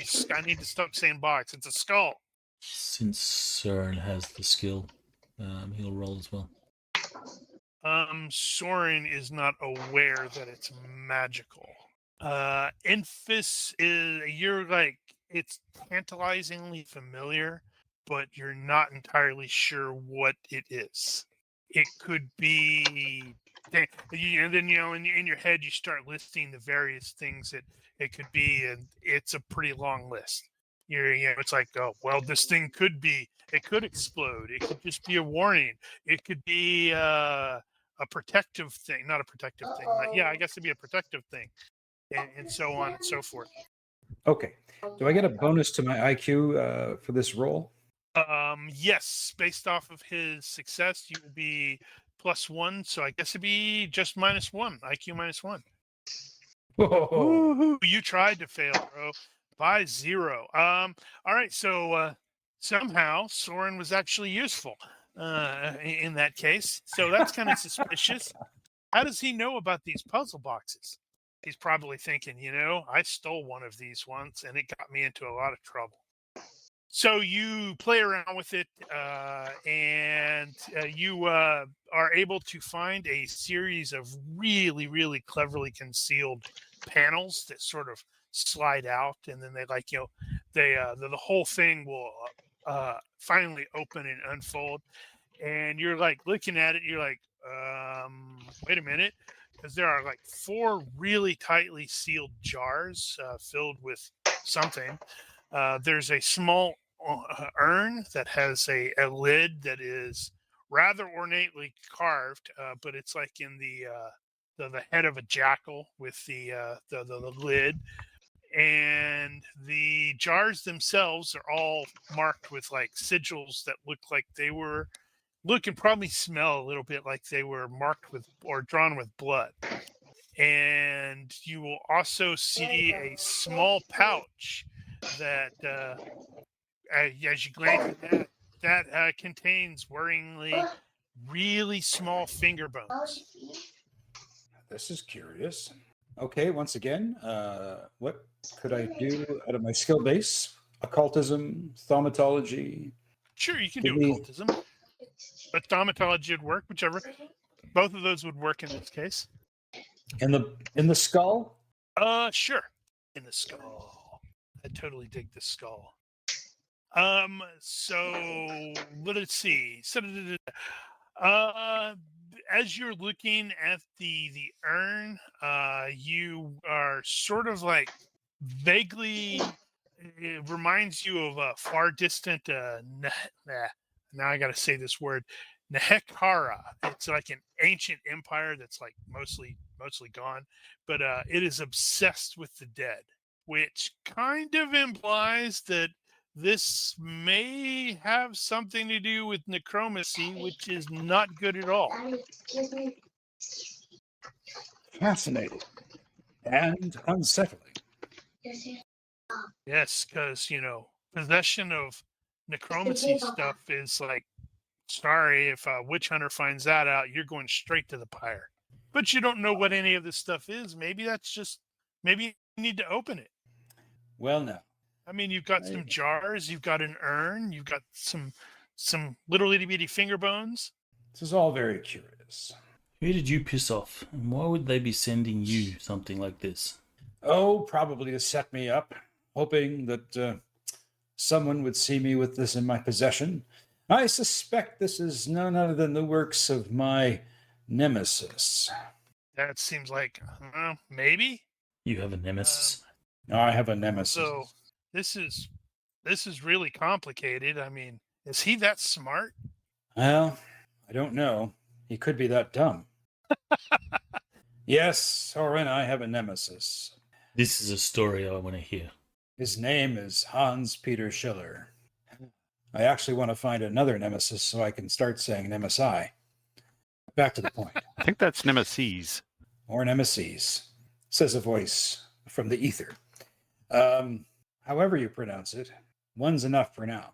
Does that mean if I represent a number of your nemesis, I would be the nemissary? Ah, it's possible. See, here's the thing. Pat Farlesberg, my brother had a wanted poster of him curled up in his belongings. I questioned my brother's teacher, but that wizard refused to answer my questions. I suspected that perhaps Hans-Peter Schiller, the jealous apprentice, maybe was behind the killing of my master. Hold on, I need to look at something quickly. Give me. Wait a minute. Nope. I completely. Something that actually just abruptly after sort of occurs to Infus, and he's realizing he's probably had entirely too much alcohol of late because he should have thought of this beforehand. But when you start explaining to Soren and possibly Christoph, because I think both of them failed and tagged along, as you're explaining your background story, it occurs to you that your brother's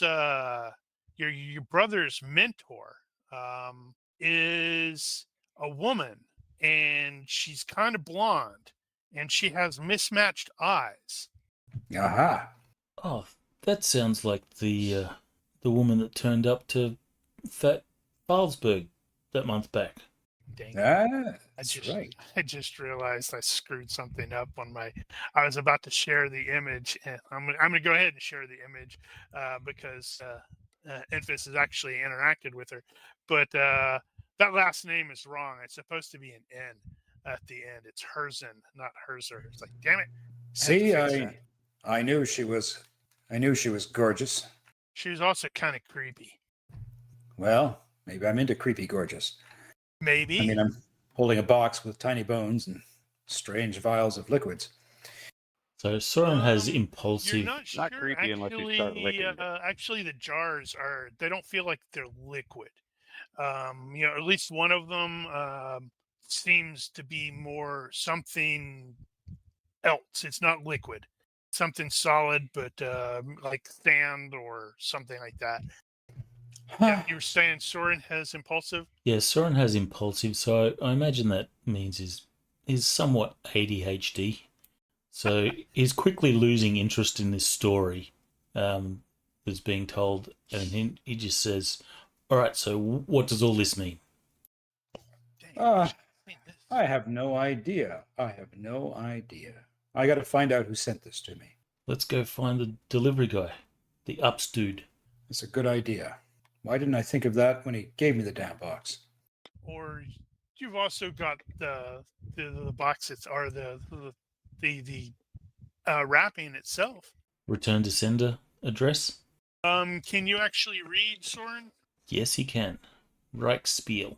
Okay, so the first thing that occurs to you when you're looking at it is you do not think this that Infus is the E name.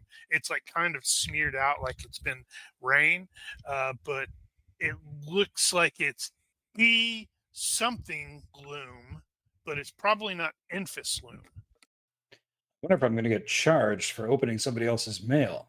Hold on, I just discovered something that I didn't realize was in there. Or Did you an say image. Chard? Do you have any family in town? Siblings? I don't know. Do I, GM? Because Probably not. Probably not. Normally, because you're originally from Bretonia. so Soren will show the address. He says, because this is not your name. You're right. This No. looks like it's someone else's package. Ew, that does look creepy. Yeah, it's like I totally skipped past that image. I'm like, oh damn! I wish I'd noticed that picture. I was incorrect. The urn does not have a lid that has the jackal on it. It's like stylized on the side. That one does sort of slosh around a little bit. Huh. So let's take a look at that name on the package again. Yep. So you just grabbed another guy's package. Well, of course I did. Okay. Can we You decipher said the name? package. Copper Tongue just and then goes back to drinking. Yeah, we're not there anyway. Is there a way we can do an IQ check to decipher this name or whatever Sure. it is? That sounds good. So it looks more like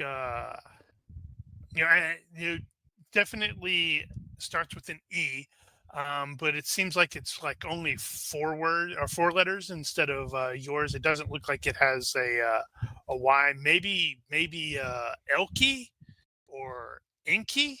No, not in. Yeah, it's probably Elky, Elkai, something like that. I see. I think we need to. Do we? Would area knowledge Reichland? Is that a name I recognize at all? That would be that'd be at a penalty because Reichland is the larger area. It's closer to, I guess it'd be like closer to the country. Right. Bogenhofen. Ubersreik is the duchy itself and the city, so town.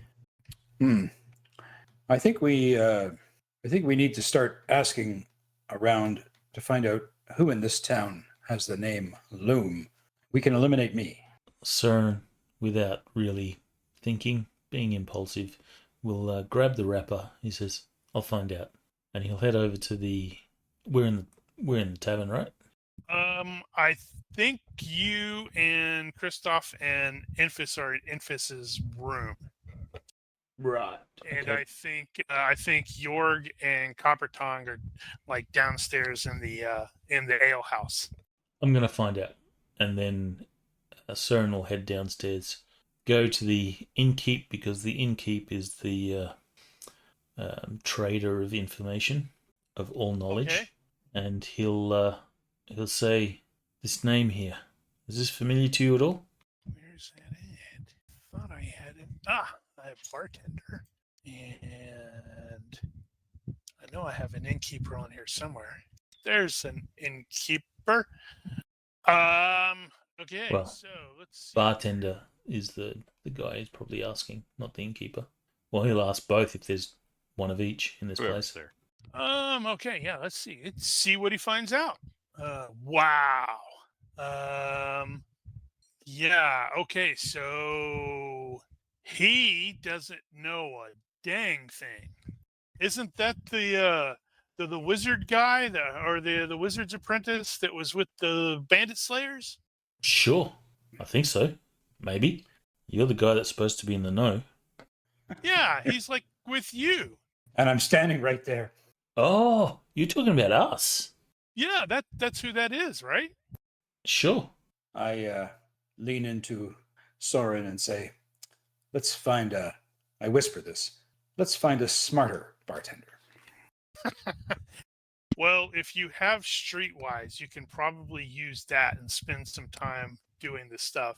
Although I think both Copper Tongue and Jorg, and probably Christoph, depending on what Christoph's doing, because I saw FX dropped off for some reason and came back. Internet woes again. Well, FX is still in TeamSpeak. I'm not sure, mate. It's just the fantasy grounds just timed out for some reason. Wibbly wobbly, it's just messing with you. But yeah, so at least the three of you, if you're not immediately involved, they're going to notice that Infis and Soren seem to be doing something suspicious or acting weird. Hey, supposed to be doing a team building exercise, drinking contest.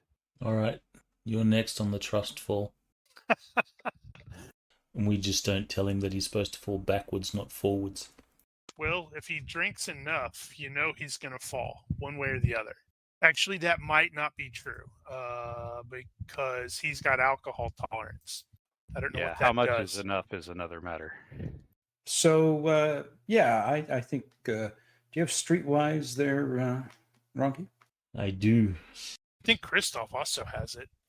Before we head out into the streets to be wise, I'm going to wisely cover up the box in my room. Is there anything in the box that could be potentially valuable? That's like Depends. immediately valuable? Shiny stuff, gold. Let me double check and see what it says about there. Let's see. Well, you've got several. Well, actually, you don't know what's in the jars. Those could maybe if something important is in there. The box itself looked like it's relatively expensive looking, although I'm now looking at the image and realizing that their descriptive lore or descriptive text doesn't quite match with the box itself. It's like, oh, it has no seams or hinges. I'm like, I'm looking at your seams and hinges, guys. The larger urn probably looks the most expensive out of the lot because the urn itself looks like it's of very high quality manufacture. And I also updated your perk there, Jorg. The tolerance. It's a +2 on all health rolls related to drinking. Well, very well. I'll take the urn with me and hide the box in the room as best I can. Okay. Are the two of you? Okay, I see Soren succeeded by 4 on the streetwise. Are the lot of you bringing the other members of this semi-group to into this craziness, or are you just handling it all by yourself? CERN will bring others. Sounds good. I'm going to go talk to this dude I know. He's a bit of a shifty fella. It would make me more comfortable if someone else came along with me. Well, I'm coming with you. Right. So is it just the two of you, or are you taking Christoph and Jorg and Kabertong? I think just the two of us should go. CERN is not going to object to others if they wanted to come along, but he wants at least one backup. He needs someone that can run slower than him. Mm-hmm. Well, then you better bring the dwarf. Okay. Right. So I need to know who's going, who's not, and those who are not, what are you doing? Are you just saying, screw this noise, I'm going to get drunk? Crap. That may need to make a check for Jorg for that, right? Only if he tries not to. All right, so Soren is going, obviously. Sounds like Enfys is going. What about FX or Christoph? Is Christoph going FX? I think he will be going because he wants to be like alone, but I think his curiosity is going to win out. Okay. Jorg, are you going, or are you like, screw those dudes, I have ale? Well, the good thing about ale is it's portable. It's portable. Yes. Until you're out. Until I run out. I mean, if everybody's going, I'll go. I'll take some beer with me. Right. Then I was going to ask Mel if Coppertongue was also tagging with. Yeah, Coppertongue will have hoist a keg and keep Jorg properly inebriated. Inebriated, even. Mm-hmm. What is that? That's tipsy. So yeah, that's right. I do have is it a note? Yes, I have drinking and intoxication. How much alcohol has he drank? There's no telling. -1 per drink over strength divided by 4 that hour. -2 on an empty stomach, or +1 if you've recently eaten, +2 for alcohol. Oh, right. That's if you actually make it. At the end of any hour, which you consume more than strength divided by 4, what would that be? What is the strength divided by 4? It's over 4. Okay. We'll say you're right there on the edge. Oh, under 4. 3 1/4. You may have to, when you finish the next one, you may have to make some rolls. Okay, so the lot of you tramp out. It is still, it's no longer raining as bad. It's sort of drizzling now, which is kind of irritating, but what are you going to do? And Soren seems to be leading you into the alleys. Dun, dun, dun. And We're so going to die. You have succeeded by 4 on your streetwise roll, so you are going to a guy you have met / interacted with. He's like a skinny old street preacher kind of thing. That he's generally, he'll like babble some semi prophecies and insist that it's just a joke, not a joke, a scam. But sometimes he gets that look in his eye. But he has that he's like constantly aware of nearly everybody, because most people just walk by him and don't pay a lot of attention to him.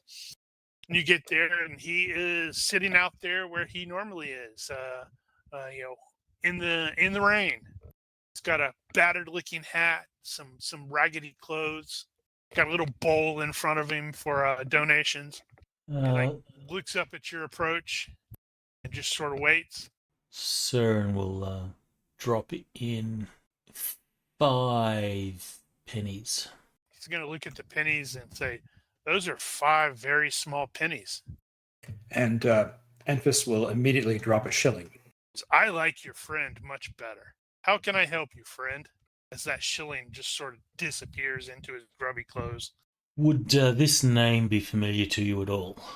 And what did we determine the strange letter was? Was it? It's probably Elky, like elk with an E, or maybe Like an I. Elky Loom? Yeah, definitely. The surname is definitely Loom. LOOM, just like Enfys, but it's that first name. He sort of squints at it and he's like, "Well, isn't that the wizard that wait, aren't you the wizard?" As he's pointing to his new friend. "No, wait, maybe Elky. That seems vaguely familiar. Hold on, let me think. Yeah, there's a fisher, a river woman. She's got a boat down here on the docks. What is the name of that boat? I wish I could remember the name of that boat." Do you have a description of this lady? "I don't know. The rain kind of makes my memory just fuzz out." Cern's going to go, really? We're doing this? And he'll drop a shilling into the pot. And he snaps. He's like, "Yes, I think I do remember the name of the boat. It's what is the name of the boat? Let me look. I have to look because I have it written down here. Yeah, it's the Deaf Dancer. Yes. It's here and out every now and then. And you asked for a description of the person. Yeah. Yeah. Well, she's a fisherwoman. Skinny, brown hair. Well, sort of brown hair. Smells of fish. Smells of fish." And it's like, as he's like doing that, you notice that his hands are definitely trembling as he's talking to you, and he's like looking at his hands like he's a little confused. But he's like, yeah, I'm fairly certain I saw her in town, or docked, I don't know, a couple nights ago. Something wrong? You feeling all right? It's like, I don't know. These fits come and go every now and then it's like, he just sort of starts twitching, and it's like, his eyes roll back, and he grabs a hold of Soren's hand and immediately starts speaking, and it doesn't quite sound like his voice. And he says, "I see darkness gathering as the last house of joy falls. Beware, for shadows over Bogenhofen stir, and the face of the enemy is your face. Then, beloved Moor, resplendent in vestments of green, stands astride Sigmar's great river. Yea, I see death on the right, and I despair. For then the stained hand guides the once mighty lord, and this power behind the throne curses us all.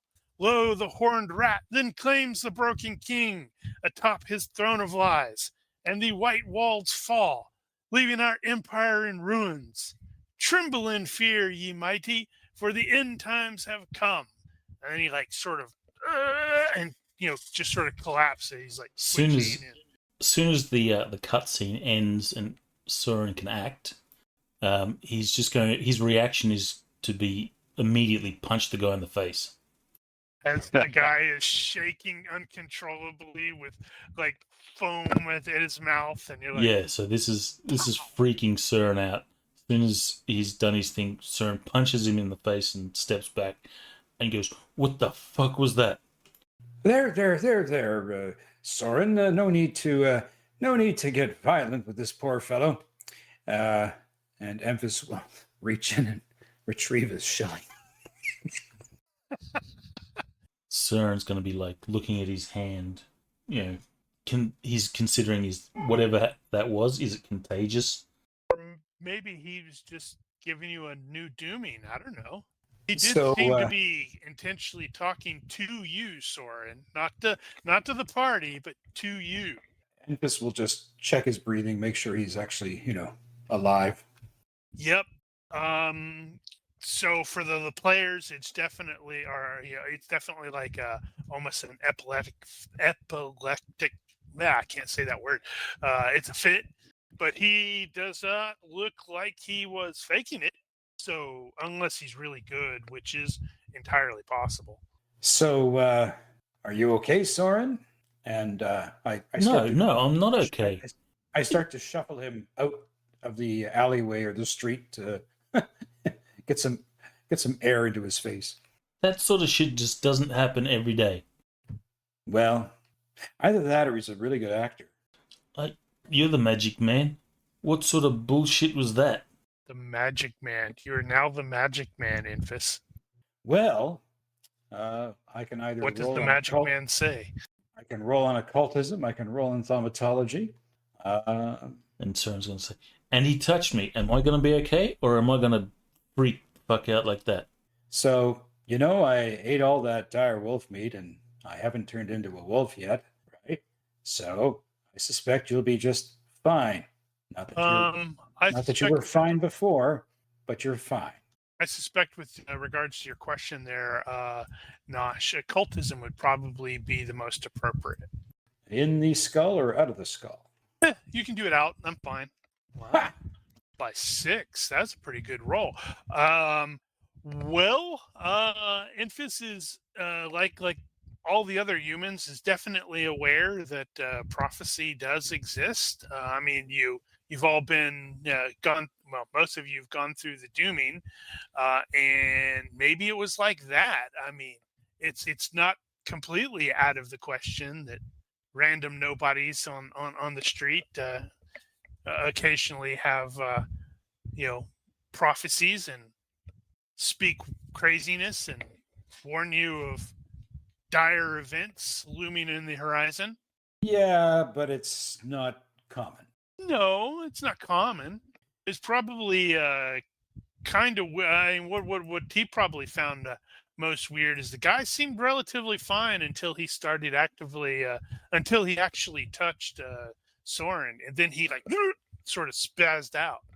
So maybe it's Soren. Maybe it's his fault. I'll keep that information in my brain. And then he goes, Soren, you're contagious. So I'll keep that information in my brain pan. However, I'll say, oh, well, he could have been a conduit. Maybe he's wrapped up with this fishmongering witch. Who knows? Maybe she has some power. I think we should go down to the docks and just observe what's going on around this ship. What was the name of the ship again? The Krusty Krab? The Deft Dancer. The Deft Dancer. Fine, let's go. But this time you're doing the talking. I say just loud enough for Queenie to hear. That boat sounds like it was named after the dwarf. And then I elbow Soren in the ribs as I start walking away. I heard that. Okay, so sounds like you are proceeding to the docks. Well, the docks cover quite a, I'm going to reshare the map. Obviously, the docks cover quite a big part of the town on both sides of the river. Can you ping us where we are right now? Let's see. It'll hurt. Yes, because you were in the artisans' quarter, so I don't know, over there-ish. Nice. The pinging is kind of useful for that. I have to admit. Then I think we should go down to where would somebody with that kind of a name store a boat. Oh, I don't know. Maybe we should just go down to the docks and ask someone. No. Is there an established sort of fishing docks? You know, where you go to the fish markets and buy all your fresh fish? Yes. Where on this map would that be? Let's see, what do we got here? We could go back and ask that dumb bartender, but he'd probably tell us there is no actual river in this city. Hey, in my defense, he rolled a 17. He's been clearly, a little too heavily in his own supply. Yeah, it's just going to depend. You'll probably have to, meander about, maybe poke around, and just look for, because most of these sort of boats are going to have at least something to indicate what their name is. Well, I think I would start north of the merchant quarter, like over there. Okay, so you go over and you guys cross the bridge and go into that area. The rain does sort of continue. It's pretty cold rain, so that kind of sucks. But on the bright side, that's mostly keeping most people indoors, because sane people don't wander around in the freezing rain. Infantry sunshine. Well, it's raining, so I guess you guys are training. Okay, so let me see here. Oh, good, plenty of time. Let's see. Let's do that. So it'll take probably about 40 minutes or so to cover the various distance. You're poking around, and you get kind of lucky, you think. You see a boat, that does in fact seem to have that name, the Deft Dancer, on it.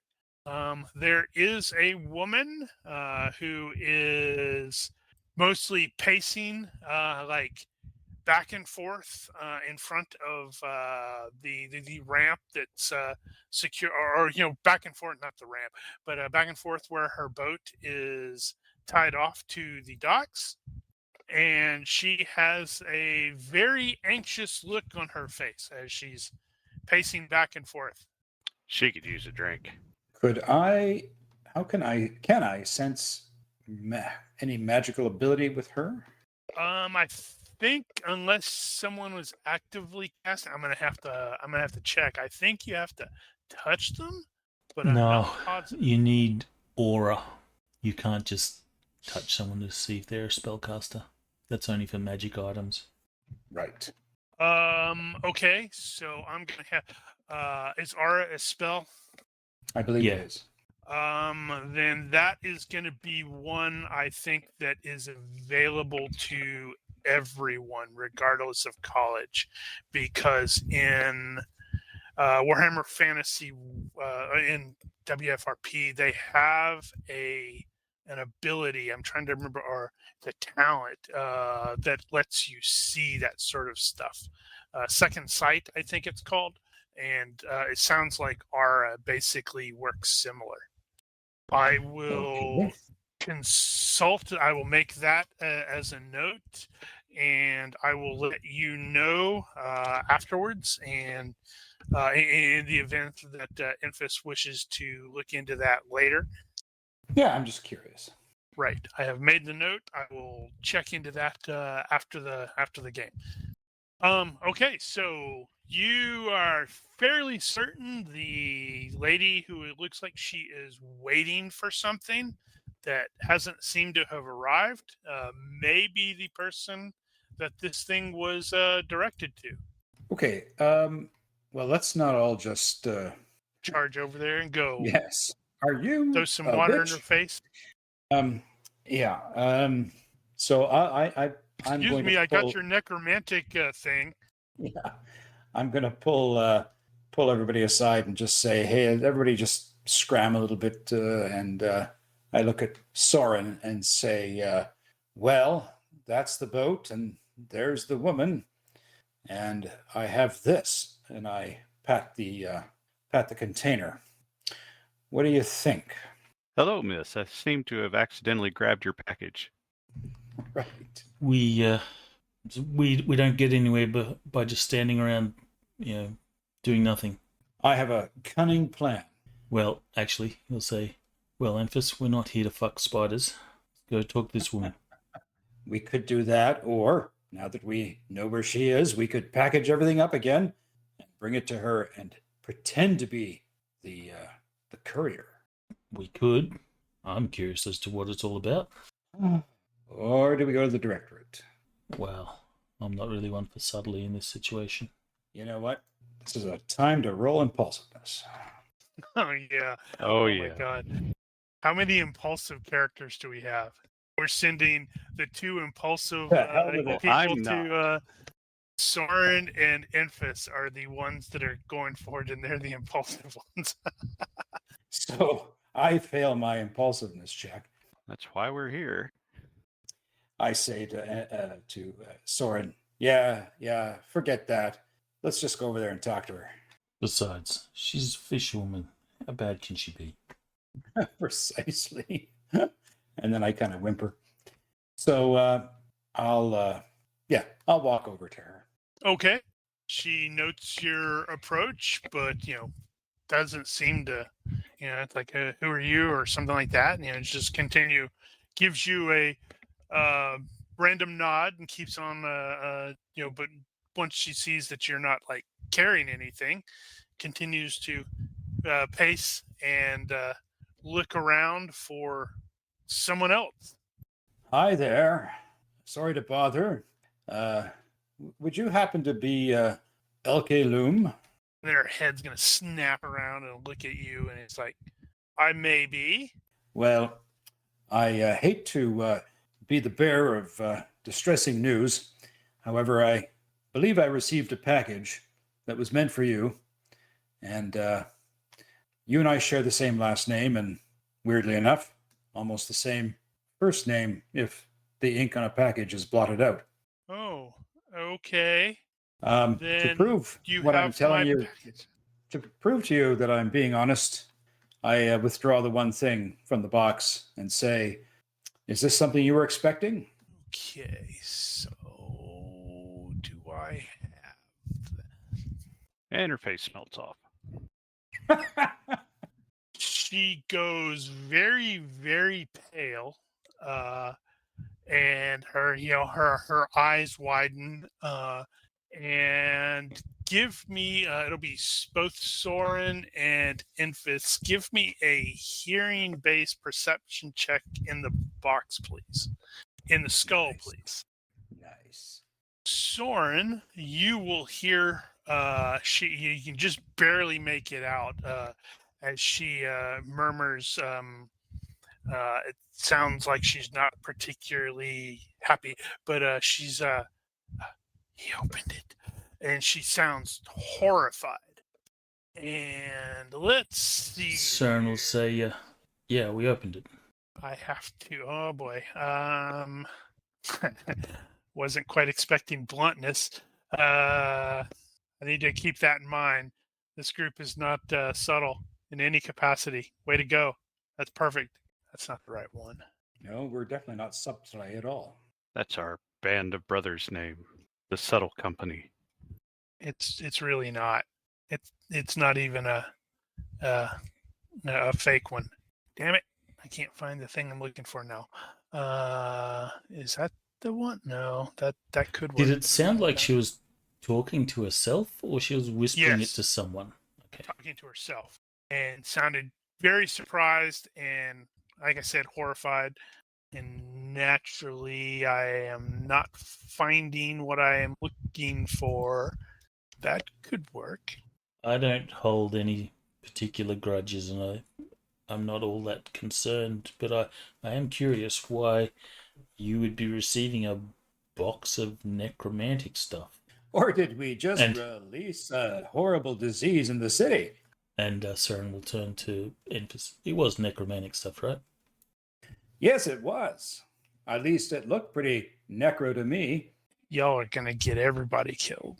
I got a pretty good good idea why you're not going to be in Ubersreik next week. Yeah. Is there where do I, okay, maybe that's it. How do I I mean- rotate something? Has to be a layer. You click on it, and it'll Got it. bring up. I think. Why is it rotating like that? I just want it to rotate 90 degrees.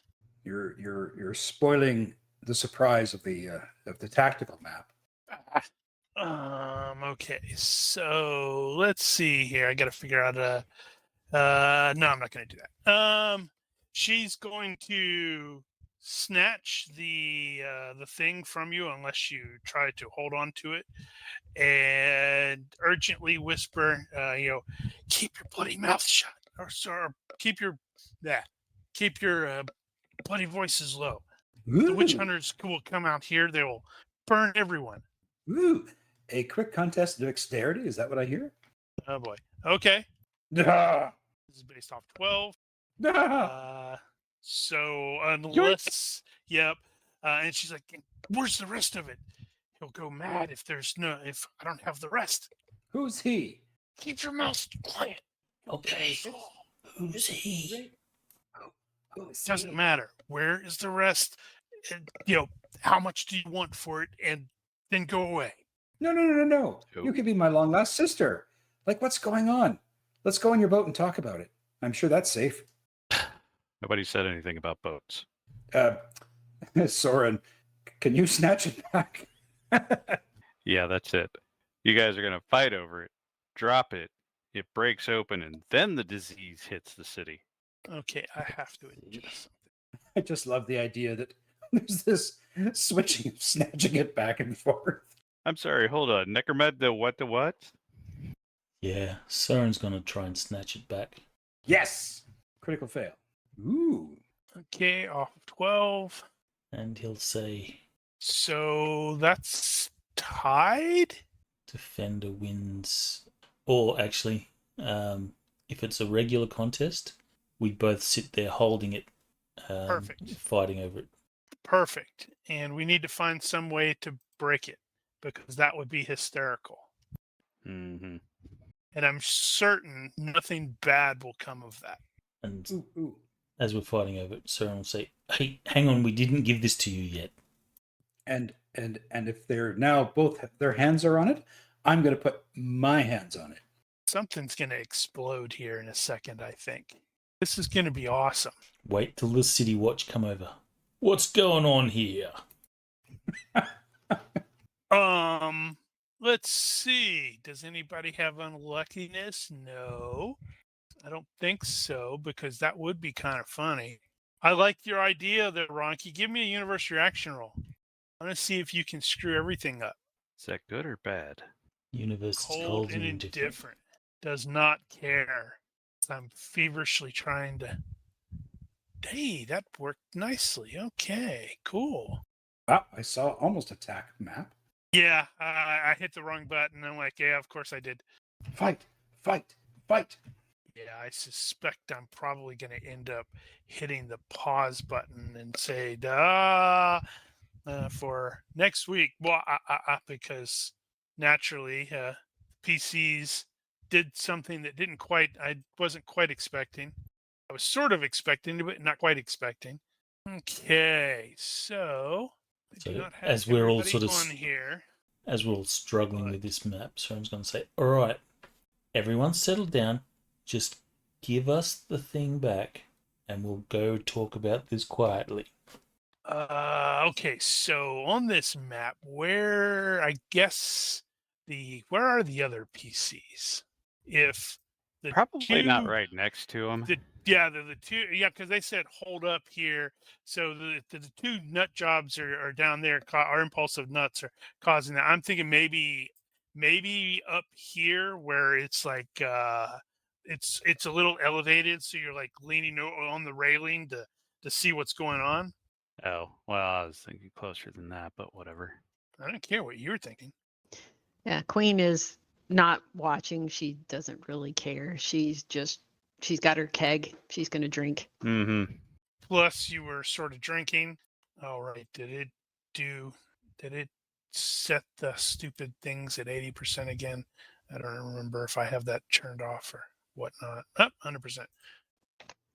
Okay, let's see. Map's not bad. I found it on Reddit. There's a Reddit that I'm a part of. It's like combat maps, and people just throw up various maps. That's the one where I found that big old link of all of the Witcher images from the I thought I city and gave stuff that like to that. you. Well, I found. I did you that? Well, that's Reddit. It's on Reddit. Was that on And I've Reddit? al- I guess it was. And I've also seen another one. No, that's not what alcohol tolerance gives you a +2 on health checks versus alcohol, which Jorg has that as well. It's going to be funny if by the end of the thing everybody has alcohol tolerance. And now I'm realizing I screwed up. I forgot to put. Did I fail to create her? I should have presumed that the PCs are just going to go over and smack her in the face. Give me 1 second or 2, maybe 3, as I scramble and try to catch up. I'm going to blame somebody else, not me. Blame you for the ketchup. Yep, something like that. Oh, crap. I don't know how. That's not right. 5. What is Copper's health? She should be back to full now. No, what's her actual health score? 12. 14. So she'll have a 14, same as York, which means we're gonna have a really good drinking contest at some point. Yes. Because it's gonna take a lot of drink to get us drunk. You say that, and the first thing that's going to happen is you're going to roll an 18, and congratulations, you're now thoroughly shit-faced. I just had a good laugh thinking like there's this big build up hype to super, sturdy characters. And after one drink, they're both under under the table. No, at some point we're gonna need a distraction. We're gonna have a drinking contest. Beautiful. Okay, so the two of you are pulling and tugging and trying to get this thing away from her, and somebody was saying something. I totally missed what you had actually said because I was like feverishly trying to knock something out. Theron said, "All right, everybody just relax, stand down, give us the thing, and we'll go talk about this quietly." Yeah. There's no need to overreact. Okay, let's see here. So she is trying to pull the thing away from the two of you. And this close up, the two of you can also make out that she looks borderline panicked right now. Let's see. So, Hey, are they fighting over there? Give me. I guess Soren is the one that has the primary hold. So, Enfys, you can make a strength check to assist. Of course I failed. No, Outstanding. and we both fail. Yes, so that's a fail by 4, which That's is on gonna be strength, my- right? Yep, which is going to be worse than my fail by 1. Come on, give me terrible roll. Give me a terrible. That's not a terrible roll. She doesn't have stats, so because it's going to be funny, I have decided she arbitrarily has unluckiness because when I look at her background, she is kind of unlucky here. So she yanks this, manages to slip away from it, and she staggers back, and she hits the ladder, and she trips, and the urn thing falls right. Hey, I have the token thing. I can use the token thing. If it's anywhere within reach of Theron, he's going to try and catch it with his foot. It's slightly out of reach. And then he's gonna kick it. It's going to hit the dock right there, and it's going to shatter. The urn is going to just sort of shatter, and the two of you will see that inside the urn is a heart, and you realize it is still beating. I need from Enfys and Soren to Soren and Enfys to give me a fright check. Fail. That's lame. You should have failed. Come on, Soren. Fail. There you go. Yes. All righty. Congratulations, Soren. You are going to gain some corruption points. First in. I need you to roll 1d in the skull, please, and make the whatever the failed fright check stuff. On the standard fright check table. Yep. Wait, did I even? I don't think there's a different one, is there? There's the horror one. Though I don't know if it's I loaded here. have it. Yeah, I don't think we actually made separate ones. What? Yeah, I don't think I created the. I don't think I've seen the. Or I don't think I have the No, horror. I thought Nosh fright did check. the Gothic one for. I did. Fenmore. I did. Yeah. I did the GURPS 4E horror fright check tables. Yeah, I don't have that, so the default one's probably fine. So fail by 4. Come on, do bad. That is terrible. That's only stunned for a couple seconds. Wow, literally a couple of seconds. Oh man. If it's of any interest, what was his modified roll? 11. Yeah, 11. 11. Oh yeah, rolled really low. So on the Gothic table, it would be stunned for 2d seconds, but he'd also have to roll on the Gothic short-term condition table. I may harass you afterwards, Nosh, to get a copy of that. See if I want to use that instead. And if you want to roll, you'd roll a d6 on that short-term condition if you just want to find out what it would have been. So he'll be stunned for 3 turns. If you're going to be looking into fright check tables, you probably ought to throw the DFRPG version in there as well as a possibility. Did I? That one's just don't way think- easier to use. Yeah. Well, I'll take a look at them. I will make a note in fright check. I don't like that my stuff. I've got homework. Just for kicks, roll a d6 there, Ronky. So you would have had chills for 1d seconds, minus 2 to dexterity. Okay, so as noted, the heart sits there. It's like continuing to beat. Soren who has been having a really rough night tonight because he was kind of freaked out by the guy he knew who spouted some sort of terrible prophecy, and now there's a heart there that's beating, so he's like momentarily stunned. And what is Infus's immediate reaction going to be to this? I'm going to walk over and I'm going to throw something over that beating heart very quickly. Okay, so it's like you're just grabbing your cloak off or your hat or whatever. Okay. So it comes down. It comes over to Elke, who's staring at the heart. She's got absolute horror in her eyes, and she is going to look back in the direction of the boat. And then, to your surprise, she is going to dive into the river. That was unexpected. So Enfys will go over to the side of the dock to see if he can't be of some assistance, if she's like drowning or if she looks skillful in what she's doing.